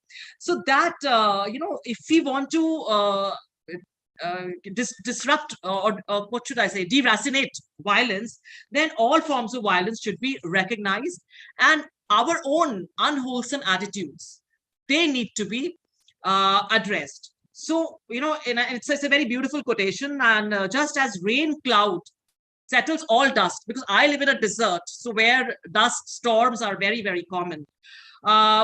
In that way, Noble Eightfold Path purifies all unwholesome states. Now, what is compassion? Compassion is not pity and charity. It is a relationship between equals. Compassion is the karuna, it is the rise of pity, sympathy, empathy for a suffering fellow being. It is a relationship between equals. We have to remember that Buddhist texts define karuna or compassion as the desire to removing pain and sorrow from one's fellow man. We work hard for that. We take an active role. The aim is that one should become free of anger and ill will for the welfare and happiness of others. And the Buddhist missionaries, I would again like to mention, who carried Buddhism to far off lands, or Ashoka, who was trying to teach everyone the social ethics, they were following the call of compassion. I'd just like to quote a little bit about a Turkish novelist, Orhan Pamuk, who says, "How much can we ever know about the love and pain in another heart? How much can we hope to understand those who have suffered deeper anguish, greater deprivation, and more crushing disappointments than we have ourselves known?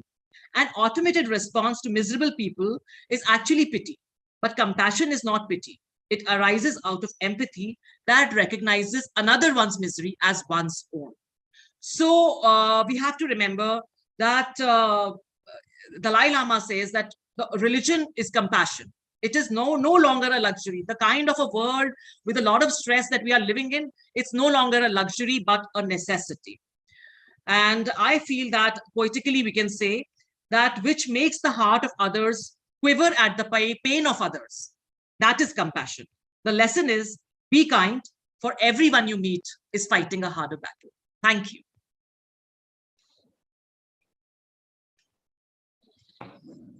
Sadhu, sadhu, sadhu. Thank you so much. Now I invite Dr. Surendra Kumar Mahapatra from Bhubaneswar, who is also one of the trustees, the member of the governing body of the Maha Bodhi Society of India. Dr. Surendra Kumar Mahapatra.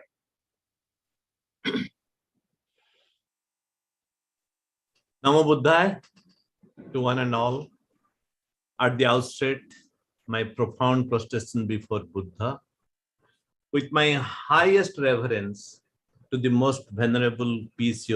Thero, General Secretary of Maha Bodhi Society of India, whose able spiritual guidance has raised the glory of Maha Bodhi Society to a higher plateau.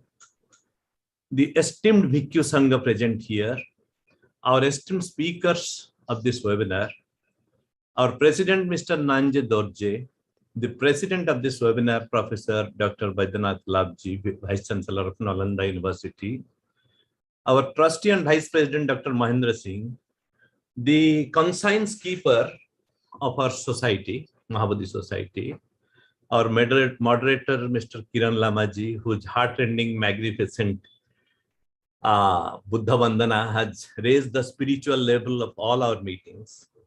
Convener of this webinar, dynamic Professor Dr. Bimalendra Kumarji, and all our esteemed participants. I'm supposed to speak on Third Buddhist Council and its significance.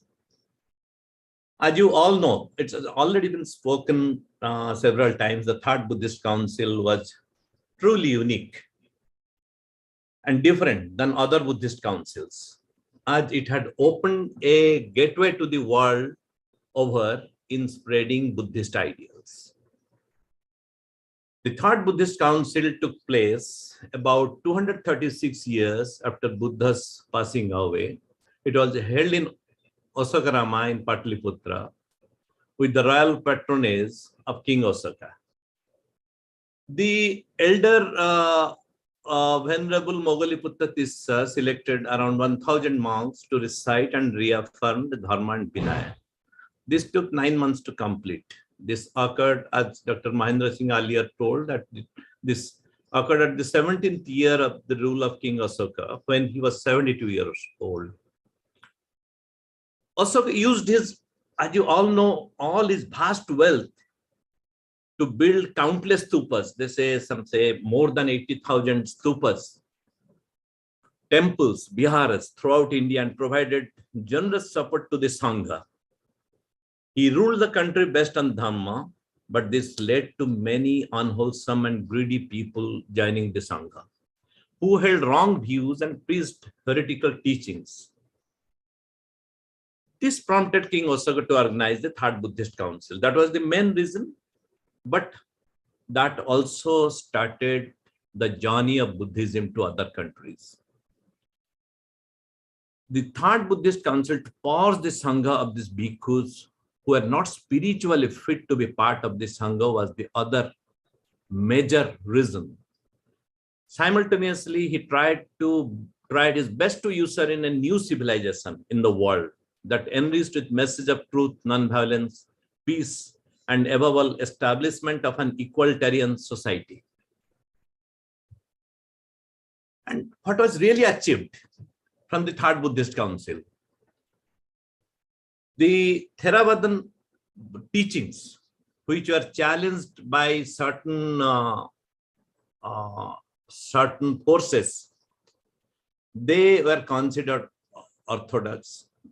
Ashoka's schism pillar edict engraved in his 21st year of rule was erected to put an end to these disruptive elements who threatened the orthodox school at that time. So the orthodox school was revived and was considered to be supreme. And about this compiled book of council, Kathavatu, which became a part of Abhidharma Pitaka. It has become the 5th book of Abhidharma Pitaka. The doctrines, in short, the 5th book of Abhidharma Pitaka was compiled to examine and refute the theoretical teachings. At the council, Venerable Moggaliputta Tissa averted all bases of hearsay that had arisen and that might arise in the future into, say, around 500 orthodox statements and 500 unorthodox statements into Kathavatu. He remained, Venerable Moggaliputta Tissa remained the faithful and innovative interpreter of early Buddhism when he put together this book. There are many controversial views were refuted according to the Pali canonical order and the subject of discourse and dissentient schools. What is the significance? If I want to shorten it because if the time is running out, what is the significance of this Third Buddhist Council? Possibly the most significant achievement of this council was the sending of missionary monks to 9 different regions around India and to different parts of the world to spread Buddhism. Theras were sent to the neighboring countries to spread the Dhamma. Each delegation had 5 monks. A community of 5 is competent to perform ordination and most Sangha karma. As Dr. Mahendra Singh was telling, Venerable Mahinda was accompanied by 4 of his associates.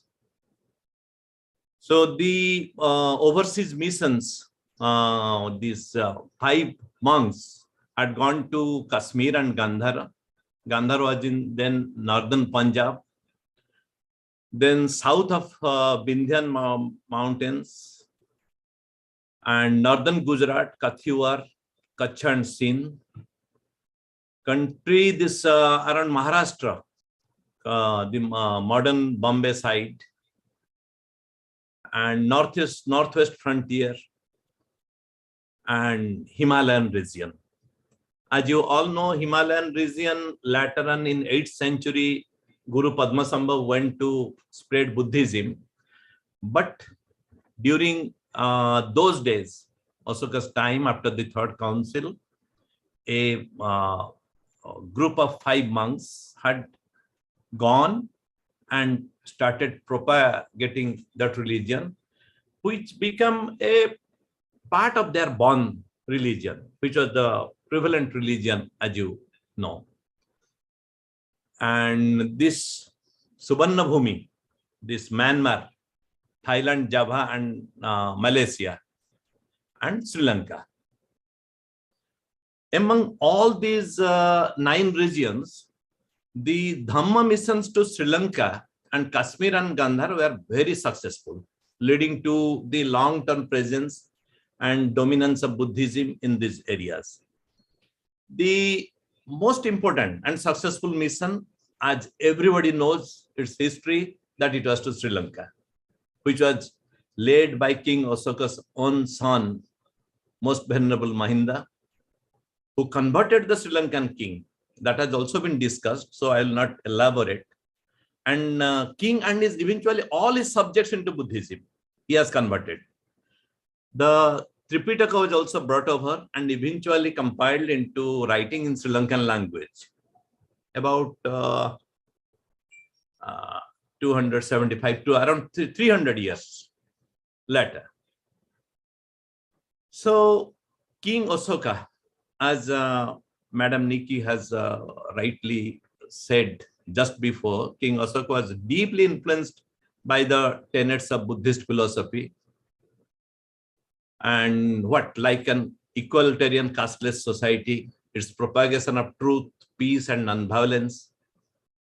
Since he decided to promote and spread this philosophy as a new religious order to the extent possible, the most significant contribution of King Asoka was his effort to spread Buddhism to Sri Lanka and Southeast Asia after the Third Buddhist Council. And also during Third Buddhist Council, orthodox teachings of the Buddha, as I have as I have told in the very beginning, that those orthodox teachings were reaffirmed so that the real teachings remained. And all the heretical sayings by the people who were unworthy of Sangha were paused and removed. This allowed the teachings of Buddha to survive till this age. When Buddhism dwindled in India, the birthplace of Buddhism, during the war times, Southeast Asia and Sri Lanka in turn helped each other to sustain the essence of the teaching when war and royal patronage challenged the religion during turmoil times. Hence, as I would like to conclude, everybody, this has been spoken several times in the from the very beginning. The convener, Professor Dr. Bimalendra Kumarji, has also elaborated a bit about the Third Council. So I have just added little more, and with this I choose to complete my narrative.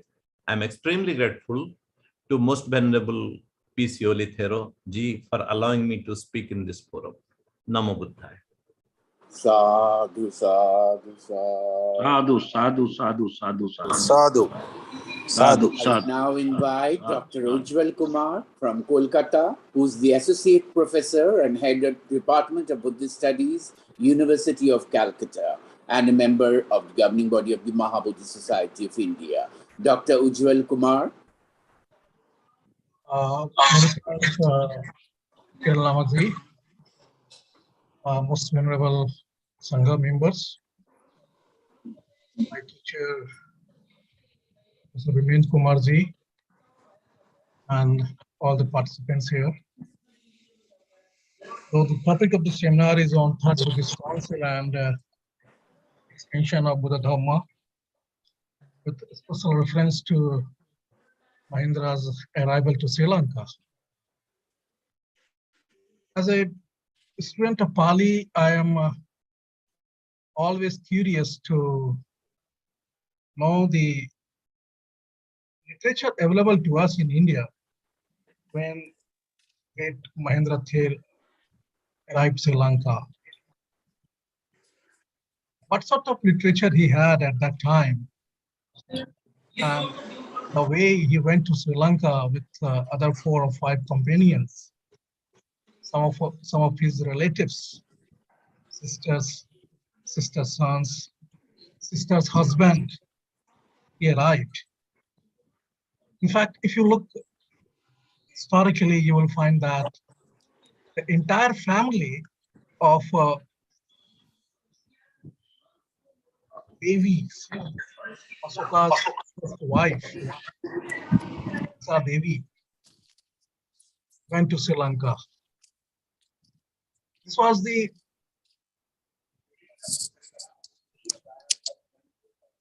Devi's son and daughters and their family who left Patliputra and went to Sri Lanka. I have some different dimensions to think upon also on this incident, but I am not going to speak here about this Mahindra's journey and why only the Mahindras or the son of Vidisha Devi was sent to Sri Lanka, not some other princess son and daughter. But as Mahapotraji has mentioned right now about the Third Buddhist Council and the scriptures of the Third Buddhist Council, so I'm going to focus on the scriptures available to us, or at least the note of the scriptures which Asoka himself mentioned in his inscriptions. Because you know that the Third Buddhist Council, the information about the Third Buddhist Council, we only get through the Sri Lankan literature, especially the Mahavans, Deep ones, and the Atkathas, especially the Samanpasadika. Information about the Third Buddhist Council we don't have in Asokan inscriptions or in Indian sources as such. I don't know as far as my reading is concerned. But in the inscriptions of Asoka, at least, we came to know about the text, the Buddhist text or the Pali text somehow, especially with the reference to the Bhavru. So here I will concentrate on the Pali Suttas recommended by King Asoka with a special reference to Bhavru. So this is well, discussed by the many scholars, written by many scholars. But I just try to look from the Pali, being a Pali student, from the Pali literature point of view, and would like to also find a similarity of language, idioms, etc. And I will show you in the slide that how the similarity appears. I hope you can see my slide now. This is the Bhavru inscriptions found in Barat in Rajasthan, where Professor Vicky Chaturvedi is hailing from, a historian. I am not a student of historians, so sometimes I feel very shy to speak on the topics like pure history or pure inscriptions. But being a student of Pali, I just try to connect this story, and I hope you will get something from this. If you read this first Pali line of Bhavru inscriptions, where Asoka says that the Pridarshi greets the Sangha belonging to the Magadha and asks about their peace and happiness. You will get the same line here, this greeting style in Pali Tripitakas, like Raja Magdho Ajasattu Videhi Putto Bhagavantam Avivadetva Bhikkhu Sangham Anjalim Panapetva, Appa Badam, Appatakam, Lahuttanam, Balam Pasu Viharam Puchati. Here you will see also in the Asoka's inscription, in this Asoka's words, where he asked the Sangha member that Laza Magde Sangam Avivade Tunum Aha, Appa Badam Appa Pasu Viharatum. Similarly, in the second line, where Asoka said, Vidite ve bhante avatake hama buddhasi dhamsi sangasi ti galvicham prasadecha. And it is well known to you that I have strong faith and belief in Buddha, Dharma, and Sangha. And we also get in Anguttara Nikaya one line like Dham Garvata or Sangarvata. These are the references. In the third line, where Asoka says, Ekechi bhante bhagavata buddhena bhasite sarve se subhasite va. Whatever is spoken by Lord Buddha is well narrated, is well spoken. Similar line you will see in Anguttara Nikaya, where it is said that Yam kinchi suhasitam sappam tam tas bhagavato vachanam arhato samma sambuddhasya. Further, if you see the fourth line of the edict, you will see Ek chuko bhante hamiyai disya hevam sadhame chil titike hosatiti alhami akam tam vatave. Here Asoka says that it is my duty to declare whatever I certainly feel that this type of dharma will be everlasting. We have such type of reference in Anguttara Nikaya also, where we have a discussion about the Saddhamma Chiratitiko. And in fifth line, where the Asokas mention about the 7 texts of the Tripitaka, and he called it Dhampaliyayani. And he named Vinay Samukse, Alaivasani, Anagadhyani, Munigatha, etc., the 7 suttas. You may compare this line where in many references where the Buddha said that Bhikkhve Dhampariyayam Desami. So word Dhampariyay is in Asokan inscriptions emerged or is as a Dhampaliyay. Even the great Pali historian, Vichyudam Rakshita, said that the word Pali is derived from the word Pariyay. And here we have the word Paliyay. So he just tried to link the word Pariyay to Paliyay and then Pali.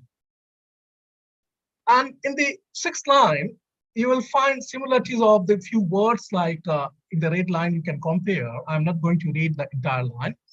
Dham Pariyay, Bhikkhunam, Upasakanam, Upasikanam. Where Asoka said that I just rendered down these inscriptions for the monks and nuns to hear and meditate on these dharma synonyms, Dhampaliyai, now and then. Similarly, lay worshippers and female worshippers too. So he was also thinking about upasakas and upasikas. And finally, he concludes the inscriptions that Etani bhante imam likha payami abhi pretam me janantuti. Venerable, I am getting it written for this purpose, so that people understand my meaning. So if you look this, inscriptions, Bhabrus carefully, you will find that these are very much similar from the Pali Tripitakas. The ideas, the words, the idioms taken from the Tripitakas, or at least you will find the similarity of the language. Here I have met this Bhabru Siralek and just write down on the Pali, the translation of the Chaya. That is not very necessary to read out here. And then I discuss something about that, why he has chosen the Bhabru. Because we know that Buddha never went to that place or Rajasthan, most probably, and he preached most of his discourses in the Magadha region, or the greater part of the Magadha, especially from Anga Desa to Kuru Desa. And you will see here the number of sutras Buddha preached to different locations of the greater Magadha part. Like in Anga Desa, he preached 18 times. Magadha Desa, he preached 174 times. Especially mostly he preached at Kosal Desa, 963 times, out of which 910 times at Sravasti. And it's very natural that he spent most of his rainy season at Sravasti. That's why he preached at Sravasti. But why the Asoka has chosen this place at Bhavin? Especially here, I would like to quote this great scholar, historian on Asoka's work, Rumila Thapar. She said that the presence of the Bhabur inscriptions specifically addressed to the Sangha is explained on the basis that the remains of 2 viharas have been found on a hill, about a mile southwest of Bharat. So excavation in the region have revealed a chamber of bricks similar to the stupa. This indicates that Bharat was an ancient and well-established center of Buddhism. And it might be possible that due to that reason, Asoka erected that inscription there. Personally, I believe that the sutta may have been used as a message to the Sangha Vedaka monk, whose wrath on Buddhism had already begun. As you know that at the time of the Third Buddhist Council, the Sangha was bifurcated into many different nikayas. That was also happening in the Buddhist movement. And if you look the significance of the Bhabur inscriptions, in short, I would like to say you something here. I know the time restraint. So here you see the Asoka said the same line that Ekyanchi bhante bhagavata buddhena bhasite sarve se subhasite va. This line is almost same as a disciple of the Buddha said at the time of the Buddha. And Asoka reflect the same words and same line. So if we look carefully this Bhabur, I think that he was very much inclined towards Buddhism, and even in this very small inscriptions, he has mentioned 5 times the word Bhante. He also used the word Buddha, Dharma, and Sangha. So he knew about the Three Ratna, and he knew about the important texts. This inscription is also important from the point of view of the textual studies. Till now, we know that, and this is the idea of deep ones, that I have put it here in below, that the first time entire Pali Tripitaka was written down in Sri Lanka at the time of King Abhaya. But I think we have to reconsider it, this line, because we have a reference of written down of some suttas in India. I think it's also possible that we have some more things written down in India at that time, and to call it that this was the Sri Lankan effort to write down entire Pali Tripitaka is subject to correction. Though we don't have a complete Pali Tripitaka book available to us in Indian origin, but as far as the Asokan inscriptions are concerned, they are very clearly the name of the sutras are mentioned there. And even if you look carefully, the oldest Buddhist manuscripts, even the Pali manuscripts, are also found in Indian subcontinent, in India. Especially the 10th century Pali manuscript, the oldest available manuscript to us is from the Nepal. So we have to think historically about this line, that the entire Buddhist scriptures, Pali Tripitaka, was written down in Sri Lanka or not. If you come to identify the suttas, that is the problem with the historians, because the change of the language, etc. And there is some dispute. There is no agreement among the scholars about the suttas. We can see here that the Alayabasani is the historians like Kosambi and Rhys Davids try to find the sutta as a Aryavasa Sutta of, or the Chattari Arya Satchani of Pali Tripitaka. Similarly, this Anagat Bhayane is the Anagat Bhaya of Anguttara Nikaya. Munigatha is the Muni Sutta of Sutta Monaya Sutta is from the Nalak Sutta of the Sutta Uptispasane is the Sariputta Sutta of the Sutta and Lahulovad Sutta is the Amulatika Rahulovad Sutta of the Majjhim Nikaya. Why he has chosen this sutta? If we are accurate, if we are approx near to the original suttas, which were meant to Asoka, I think the story is that the first sutta Alayabasani, and if you compare with the Dhammachakkavartan Sutta, it shows the worldview, the Buddhist worldview, how to look the samsara. And in the Four Noble Truths, we know that the suffering and the origin of suffering is the core philosophy of the samsara. And here the Asoka would like to mention this core philosophy for the general audience. And similarly, if you look the other suttas like Anagadvaya Sutta, this sutta is very important, and you can connect the sutta with the trauma happening in the Sangha at that time. And this sutta is discussing about the future challenges in front of the Sangha. And I think due to that reason, Asoka deliberately mentioned about this sutta that along with monks and nuns, Upasaka and Upasika should also know that who is the corrupt monk and how one should protect the Sangha. Similarly, in the Munigatha can be discussed in the sense that it must have been the aim of Asoka to tell who is the true sage. And in the Monaya Sutta, here the sutta discuss about the perfection of body, speeches, and mind. And the last one is the Sariputta Sutta. That is very important sutta. And here, this Asoka mentioned the Sariputta Sutta because of, I think he tried to compare himself with the direct disciple of the Buddha, very close disciple, or the most important disciple of the Buddha, Sariputta. Because his line is very much mixing with the idea of the Sariputta. Like in many instances, we came to know in Pali Tripitaka, where the Sariputta preached, directly to the monks, as a ordered by or as a agreement with the Buddha.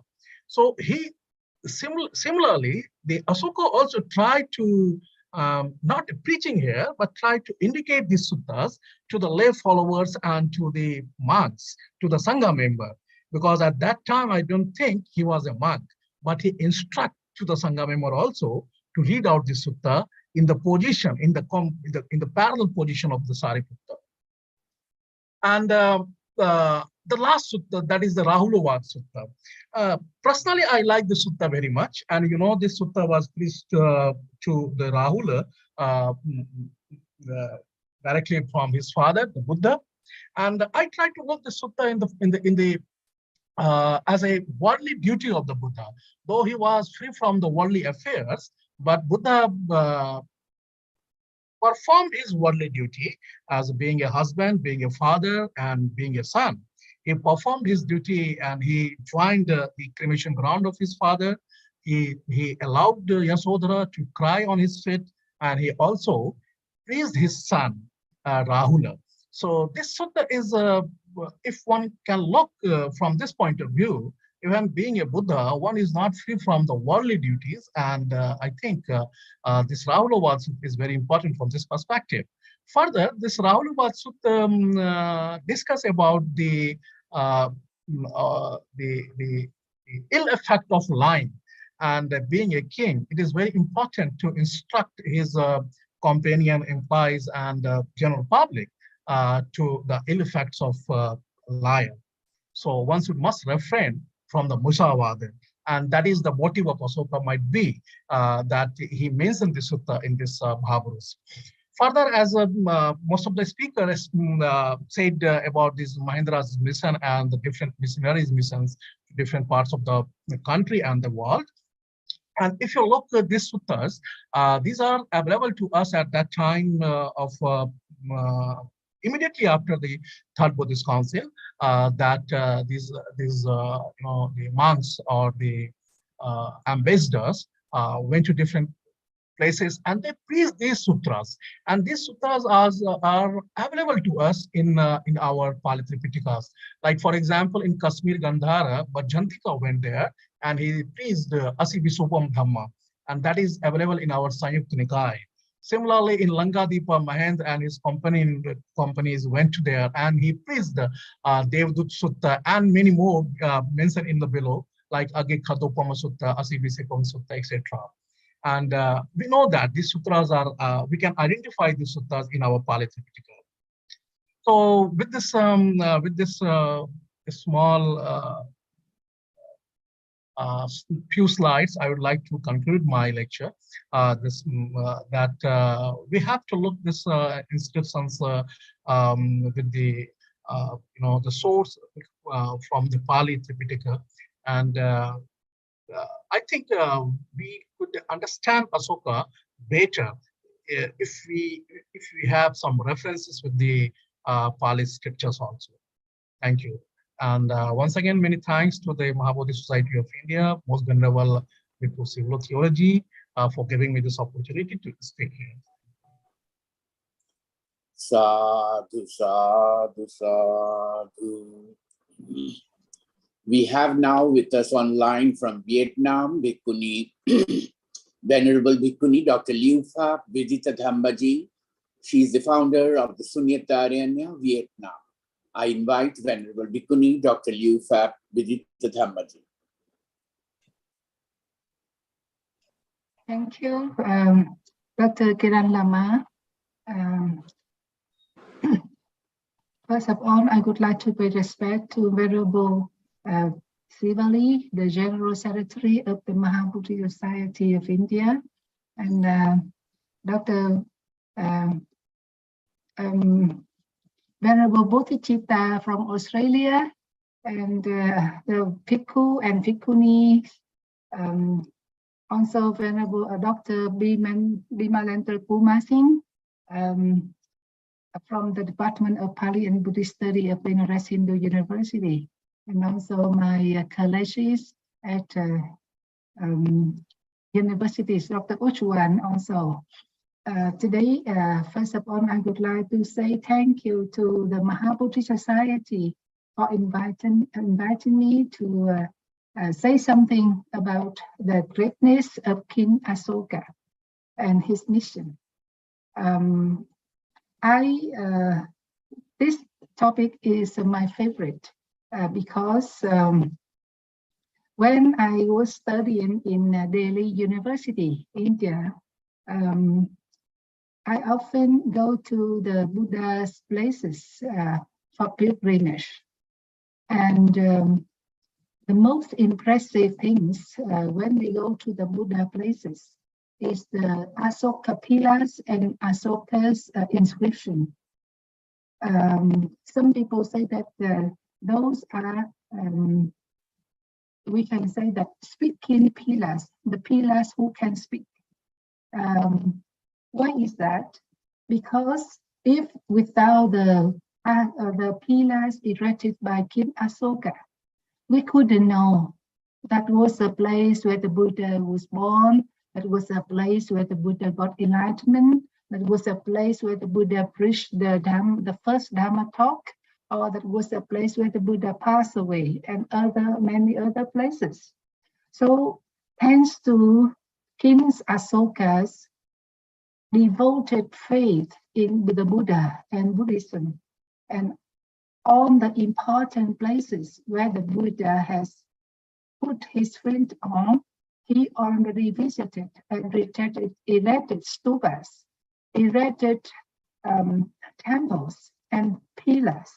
And that is why after 20 centuries, when some places were buried down under the moves, under the crowd, and thanks to also the record of the Chinese great master like Xuan Chan and Pa Xian, then we can trace back the origin, the footsteps of the Buddha. So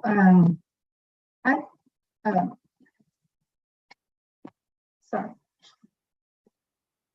I'm sorry, I didn't correct.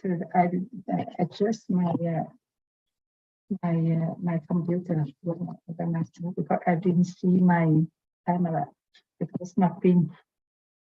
So it was my very impressive feeling when I came to the Buddha places and I saw the memorial erected by King Asoka. And in the inscription, and I was more moved by his Dhamma policy, the policy of religious toleration. He himself became a Buddhist 8 years after his becoming a king, and after the conquest of Kalinga, he was tired of. He was fed up with killing, with fighting, and he decided to become a Buddha's disciple. He is so devoted to Buddhism that he erected the stupas, the inscription, the pillars. He also sent the missionaries to other countries, to neighboring countries, to spread the dhammas to many more people. But very good, very wonderful that he did not force Buddhism on his subjects, on the people. He still respect other religions. And he also encouraged his people to respect others' religion.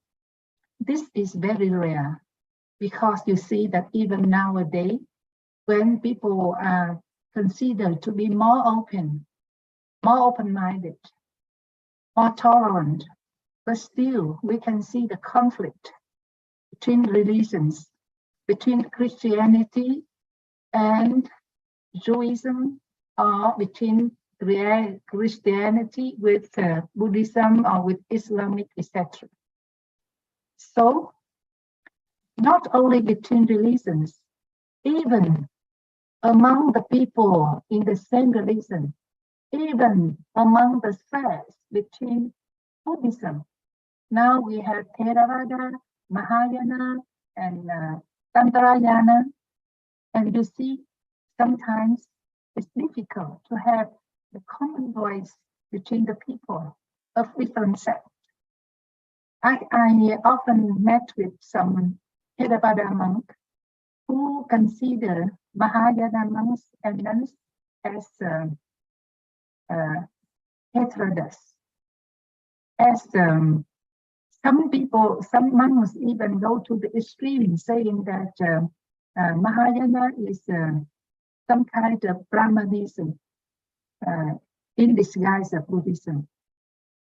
And there is the separation, there is the prejudice between Mahayana and Theravada monks or devotees.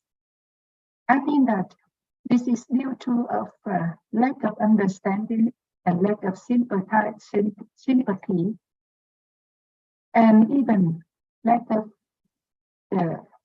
knowledge of the doctrine. Because if we really understand the truth is only one.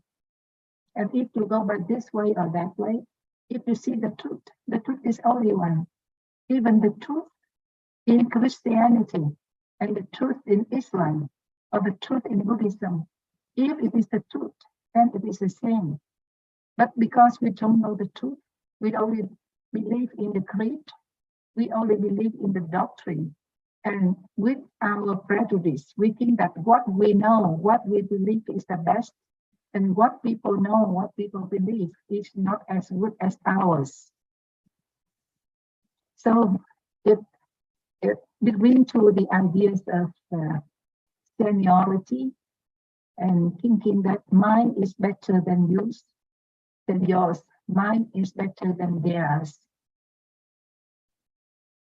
So it is a very painful thing to see this situation. But in Asoka's time, he did not have this attitude. He himself is a Buddhist, but he did not force his subjects, his people, to become a Buddhist. He respects their own religion. This is a very rare and very valuable attitude. Not very knowledgeable, very sympathetic. And when I was in India, I also see another footprint of Asoka. When I saw on the road, in the village, on the way we go to the Buddha's places, holy places. On the road, I often saw some jars of water put on the path side, on the pavement, and they fill the water every day, and that water is served to the passengers who are thirsty. And I was told that this tradition of putting the jars of water on the roadside to serve the passengers, thirsty passengers and tired passengers, is from the time of King Asoka. And it lasted until today. Only a small thing, but it's a very big meaning here. And I also saw the tree called Asoka tree also planted on the roadside to give the shade to the passengers. And I also was told that those plants were requested by the kings. He insisted that the people should plant the trees, those kind of trees, on the roadside, so that all the people can enjoy the shade when they walk along the road. And that is why it is called Asoka tree. So now Asok pillar, then Asok tree, and then Asok jar of water. His name is Asoka. It means no griefless. And I think that he deserves that name because he always tried to bring the happiness, to bring freedom and equality to his subjects. And his greatest mission in his life was spreading Buddhism into neighboring countries. So nowadays, we can imagine, had he not spread Buddhism to Sri Lanka and then to other countries like Suvarnabhumi, if Buddhism is only restricted in the region of India, then today there would be no more Buddhism because it was destroyed.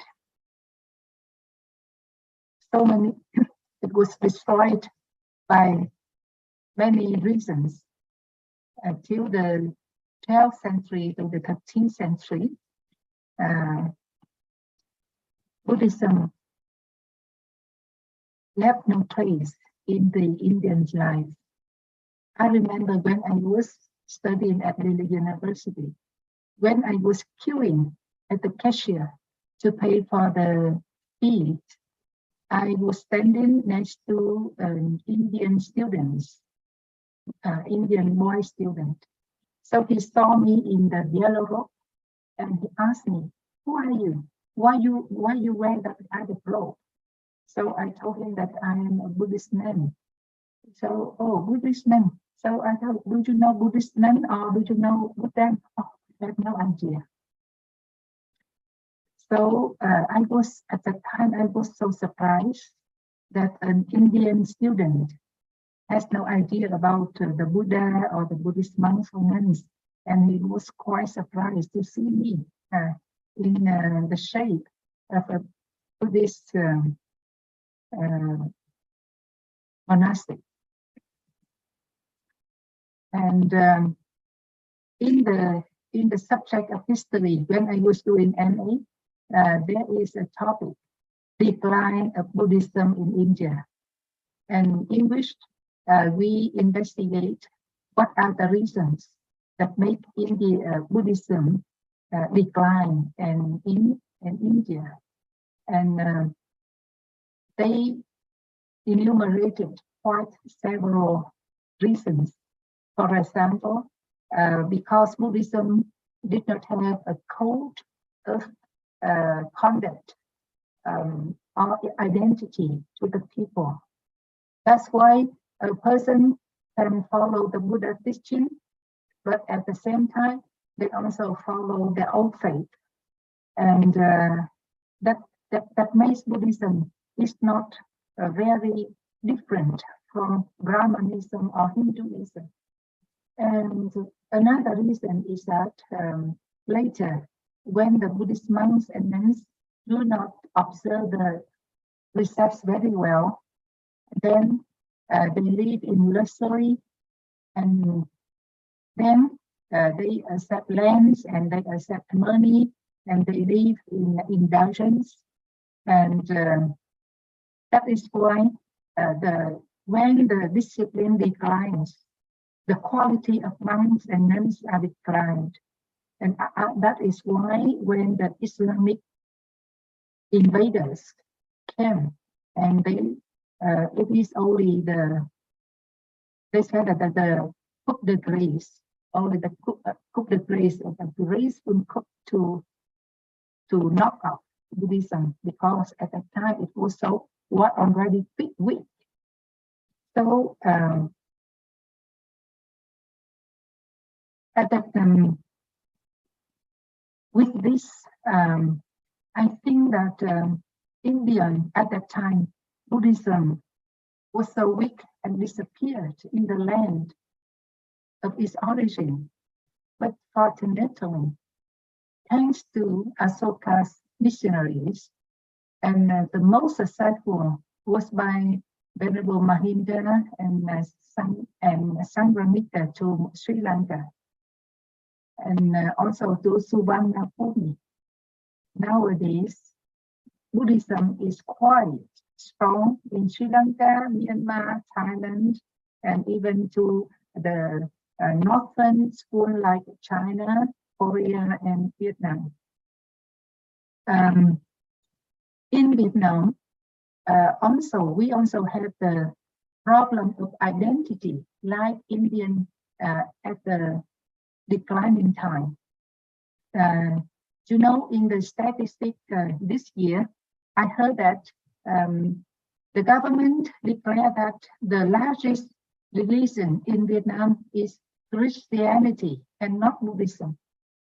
And we were so surprised, because in reality, Buddhism is much, much more popular than Christianity. But why in the statistics, Buddhism is quite, they said that Buddhism is about less than about 12%.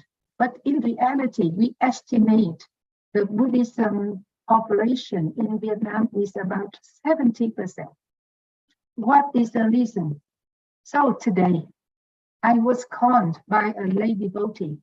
She said that today she went to make the new identity card, and in the form there is the item religion. And then when she mentioned that her religion is Buddhist, and then they asked her, where is your ID card to show that you are a Buddhist? She didn't have that kind of paper. Because here in Vietnam, we just go and meet a monk, and that, oh, I would like to take refuge in the Buddha Dhamma Sangha. Then the monk asked them to repeat Buddhang Saranang Gacchami, Dhammang Saranang Gacchami, Sanghang Saranang Gacchami, and the 5 precepts, and that's all. No papers, no ID cards.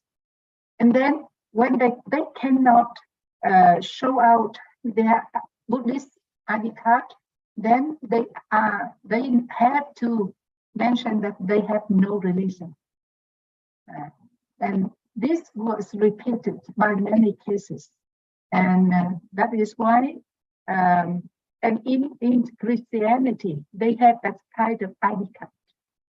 So that is why now the Buddhist Sangha in Vietnam are considering this matter.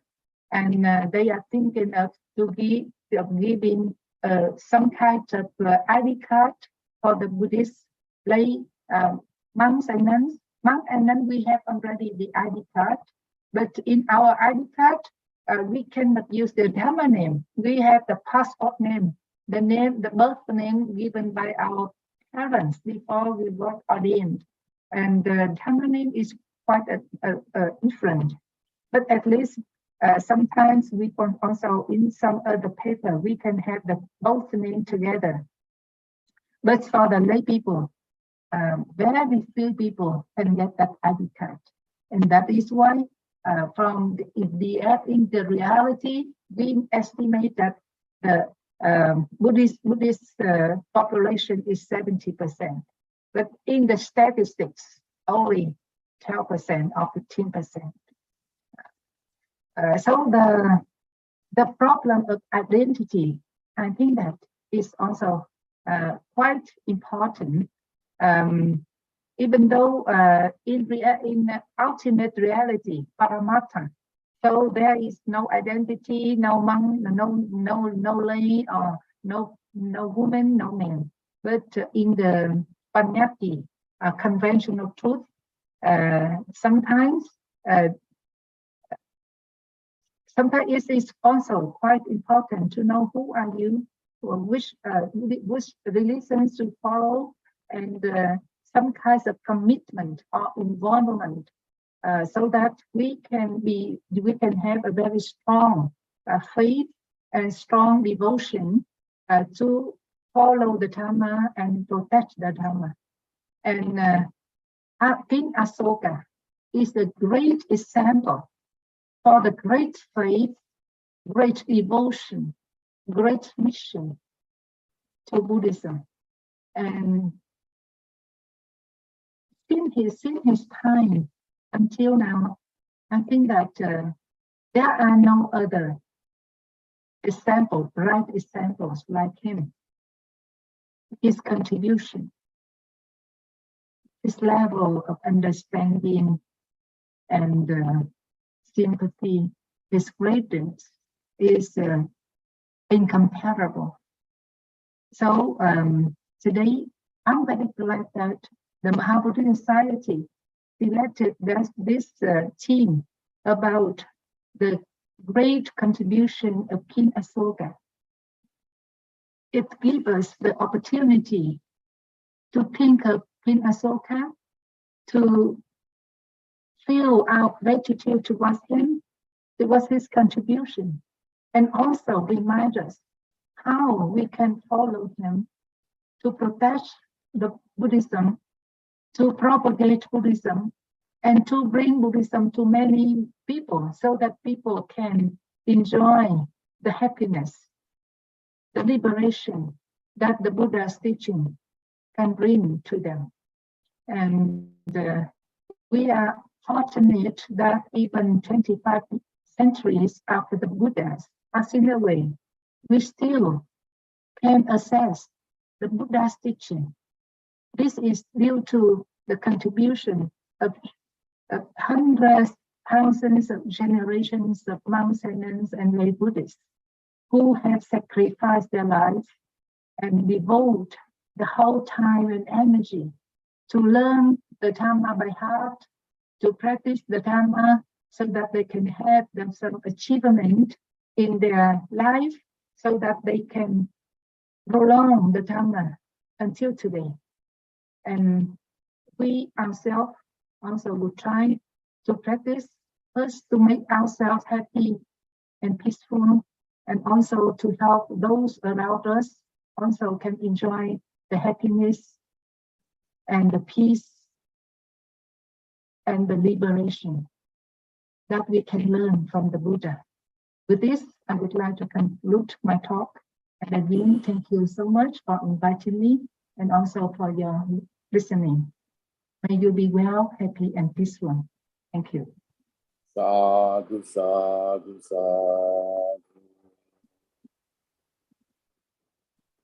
Commemorating the historical journey of Arahanta Mahinda and the delegates to Sinhaladipa, Sri Lanka, today's monthly Full Moon Day series webinar was organized by the Maha Bodhi Society of India in collaboration with the Anagarika Dharmapala International Institute of Pali and Buddhist Studies, with the theme, The Significance of Third Buddhist Council and Contribution of Asoka. Presiding over today's international webinar, we are having Professor Dr. Vaidyanath Lab, who is the Vice Chancellor of the Navanalanda Mahavihara, Nalanda, Bihar. I would like to sincerely invite Professor Dr. Vaidyanath Lab to please deliver your presidential address. Namo tassa bhagavato arahato samma sambuddhassa. Let me at the outset extend my congratulations and greetings on the Poson Poya Day, which is celebrated with the Jyeshtha Purnima of Hindu calendar, and it is the day when Venerable Mahinda arrived at Sri Lanka and introduced Buddhism there. In our tradition, in the Bharat is the land of flowers of various philosophies and religions. And one of the most beautiful flowers is Buddhism, which took birth in this land. And as we have seen, I was going through the sub-themes of this webinar, Ahimsa Paramo Dharma, that is from Mahabharata, and Satyameva Jayate from Mundakopanishad. Bharat has a just aim and objective, Kranvanto Vishwaryam. Let all the world become more civilized, more cultured, more human. And with this, I'm deliberately quoting these acronyms because the message of Buddhism, which was carried forward by Venerable Mahinda, had the essence in it, the same essence in it. And when Ashok, we have listened to various scholars and the participants. Let me, rather I should address Venerable Shivalit Heroji, Shri Nanji Dorji, my very respected elder brother, Professor Rana Pratapji, Professor Bimalendra Kumar, Professor Ujjwal, Dr. Kailash ji, Kiran Lama ji, Venerable Bodhichitta, Venerable Professor Dayar Jishan Aike, Sri Shaurendra Mahapatra, Nikki Chaturvedi, and all Dhamma brothers and sisters. It is really a day when we should remember Mahinda and his contribution, what he did for the humanity. When Ashoka got deeply influenced and became a Buddhist, the essence of humanism that came out of his heart, and he took a vow to spread the message of that great personality, not only in different parts of our country, but even beyond the boundaries of our country. And in this context only, we find Mahinda going to Sri Lanka and introducing Buddhism with its all humanitarian feeling, and which leads to the emancipation from all sorts of suffering. So we have heard a number of very good scholars, Dr. Nikki Chaturvedi, Dr.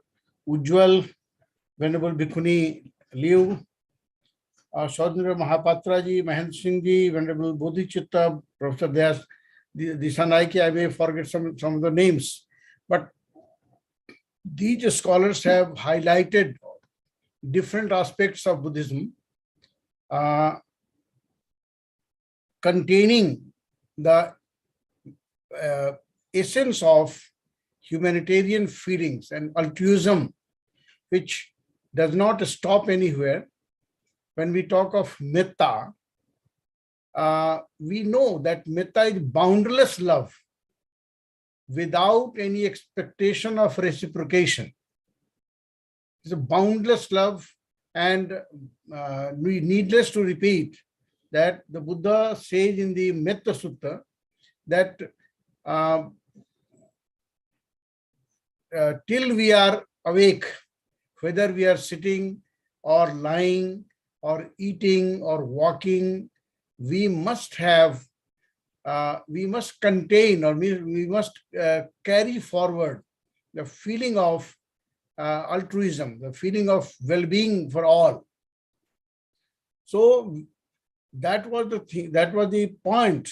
Mahinda went to Sri Lanka and Buddhism became an international religious faith, a message of universal well-being. And the process that started that time, that did not stop. And gradually it covered the whole Southeast Asia, not only Southeast Asia, East Asia, Central Asia, West Asia, and nowadays we find that it has not only spread to European countries and America, South Africa, many countries of Africa, Australia. So this is in the true sense a universal religion.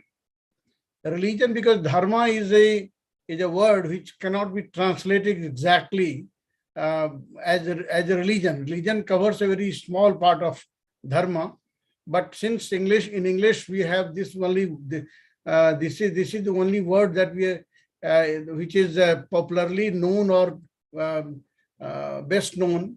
So that's why I have no option than to use this word dharma or religion. So let it be religion, but this Buddhism in the true sense of the term is so universal that it never took any help of weapon or coercion like few religions I won't name, but always convincing. And Buddha was perhaps one of the rarest persons who openly told or instructed to his listeners, don't believe me blindly. You listen to me and examine my words, and don't accept simply because I am telling it. You just examine it.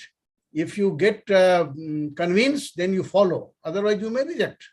So that was the most rational person, full of rationality, who did not want his own name and fame, and he gave full liberty to the listeners. So that is one of the major attractive points of Buddhism. And with these words, the Ashok sent his son and, and later his daughter also, Sanghmitra, to Sri Lanka, and many other monks to Swarnabhumi, to Gandhar and Kashmir and different parts of the world. So, because this day is considered or is celebrated as the day when Mahinda arrived in Sri Lanka and preached or conveyed the Buddha's message to the people of Singaldeep, and it was so convincing, so loving, that the king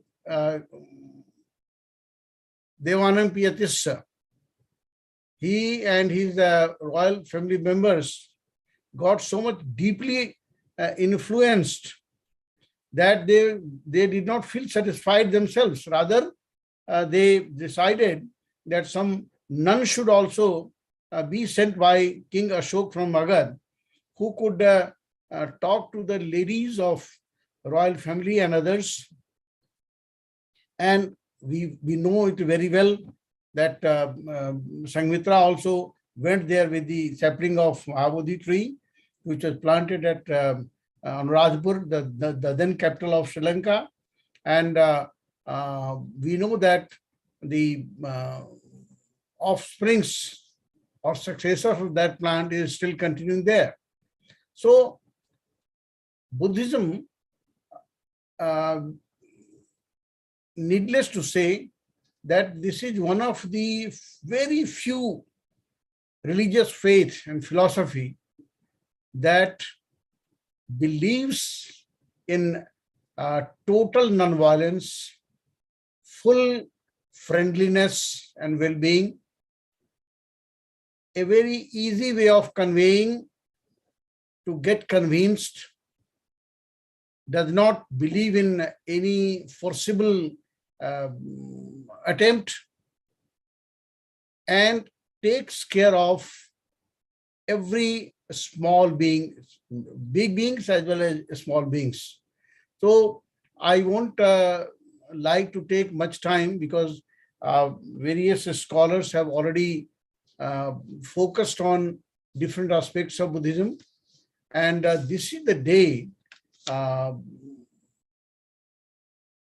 which we get assembled here. And I am very much thankful to Dr. Kiran Lamaji and Professor Bimlendra ji, Venerable Sivli Thero ji, and the whole Maha Buddhist Society that they provided me this opportunity to be here. And I was listening to various scholars. Particularly, I very much enjoyed Nikki and Ujjwal ji. Very scholarly presentations were there. It doesn't mean that others were not less scholarly. I was just listening to Bhikkhuni Liu and others. She was, I think, a student of Delhi University, perhaps. Yes. So, yeah. So I have met him, perhaps, I think, earlier. But these occasions give us opportunity to get together and exchange our views, our researches, our thoughts on Buddhism and Buddhist philosophy. So once again, I congratulate on this particular day of Poson Day. We know that in our tradition, Purnima, or the full moon day, is considered as a symbol of perfection. And what we see that Vaishakh Purnima was the day when Siddhartha Gautam became the Buddha. He got the perfect enlightenment and the perfect person, most knowledgeable person, most enlightened one. This day, Poson Day, which just comes just after 1 month, of course, after many hundreds of years, Mahinda arrived at Sri Lanka. This just a full moon day. Ashar Purnima, that's the first sermon was delivered by the Lord at Sarnath. And likewise, so in our Sanatan tradition also, Purnima or full moon day is considered as the perfection. When we find the full moon, that is the final day of Shukla Paksha, that bright fortnight. So Buddhism is the product of this very land, this very cultural complex, which gave a message of universal brotherhood, universal love, and ahimsa paramo dharma. So with these words, I wish that we get more and more opportunities to get together and deliberate upon various aspects of Buddhism and Buddhist philosophy. I am very much thankful to, once again, Maha Buddhist Society, which does not fail in organizing such deliberations. Professor Bimlendra Kumar is my younger brother, and he is very energetic and dedicated person, a very serious, one of the rare scholars in the present time on Buddhism, particularly in Bharat. So likewise, Ujjwal and other people, I congratulate them. And I once again, I'm just finishing my talk. with these words that let there be peace and brotherhood and non-violence everywhere. Namo Buddhaya.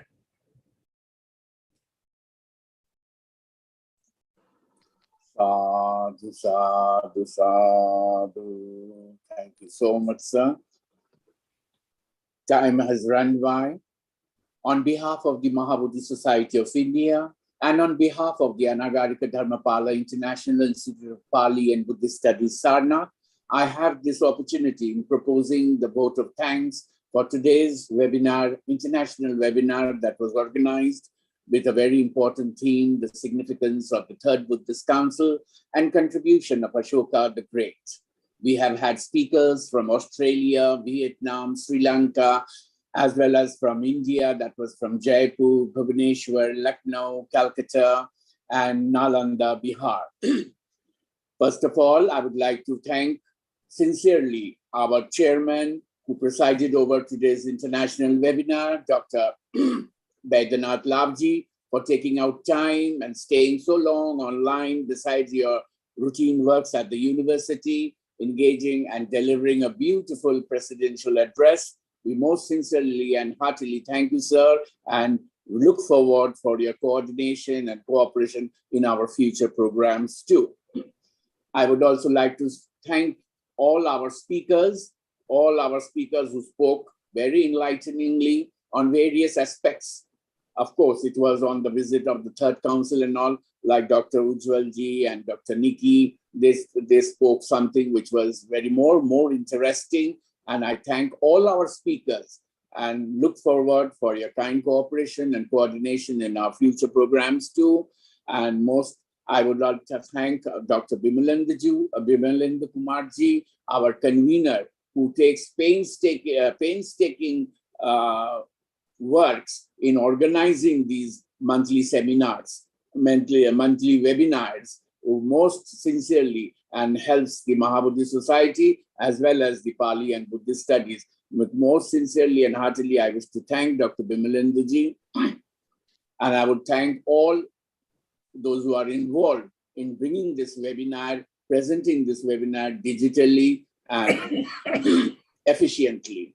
And I would also wish to thank all the venerable bhikkhus and bhikkhunis who have linked as spectators and listeners to this webinar, and most sincerely offer my humble gratitude and prayers to Venerable P.C. Valiteroji, the General Secretary of the Maha Buddhist Society of India, for taking great interest in organizing such webinars every month and making me a part of this. I most sincerely thank the Maha Buddhist Society of India as well as the Anagarika Dharmapala International Institute of Pali and Buddhist Studies for giving me this opportunity in moderating this international webinar. Thank you so much. I would invite now Venerable P.C. Valitero to please invoke the blessings of the Buddha, the Dhamma, and the Sangha for the well-being of one and all. Sadhu, sadhu. Bhavatu sabba mangalam rakhantu sabba devata sabba buddhanubhavena sada sutti bhavantu te. Bhavatu sabba mangalam rakhantu sabba devata sabba dhammanubhavena sada sutti bhavantu te. Bhavatu sabba mangalam rakhantu sabba devata sabba sanghanubhavena sada sutti bhavantu te. Sadhu, Sadhu, sadhu, sadhu.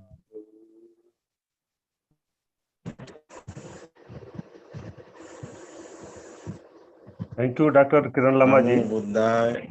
for moderating Thank the you to webinar. all. Thank you. Mantaji. Thank you to all. Namo Buddhaya. Thank you all. See you Thank you. next. Yes.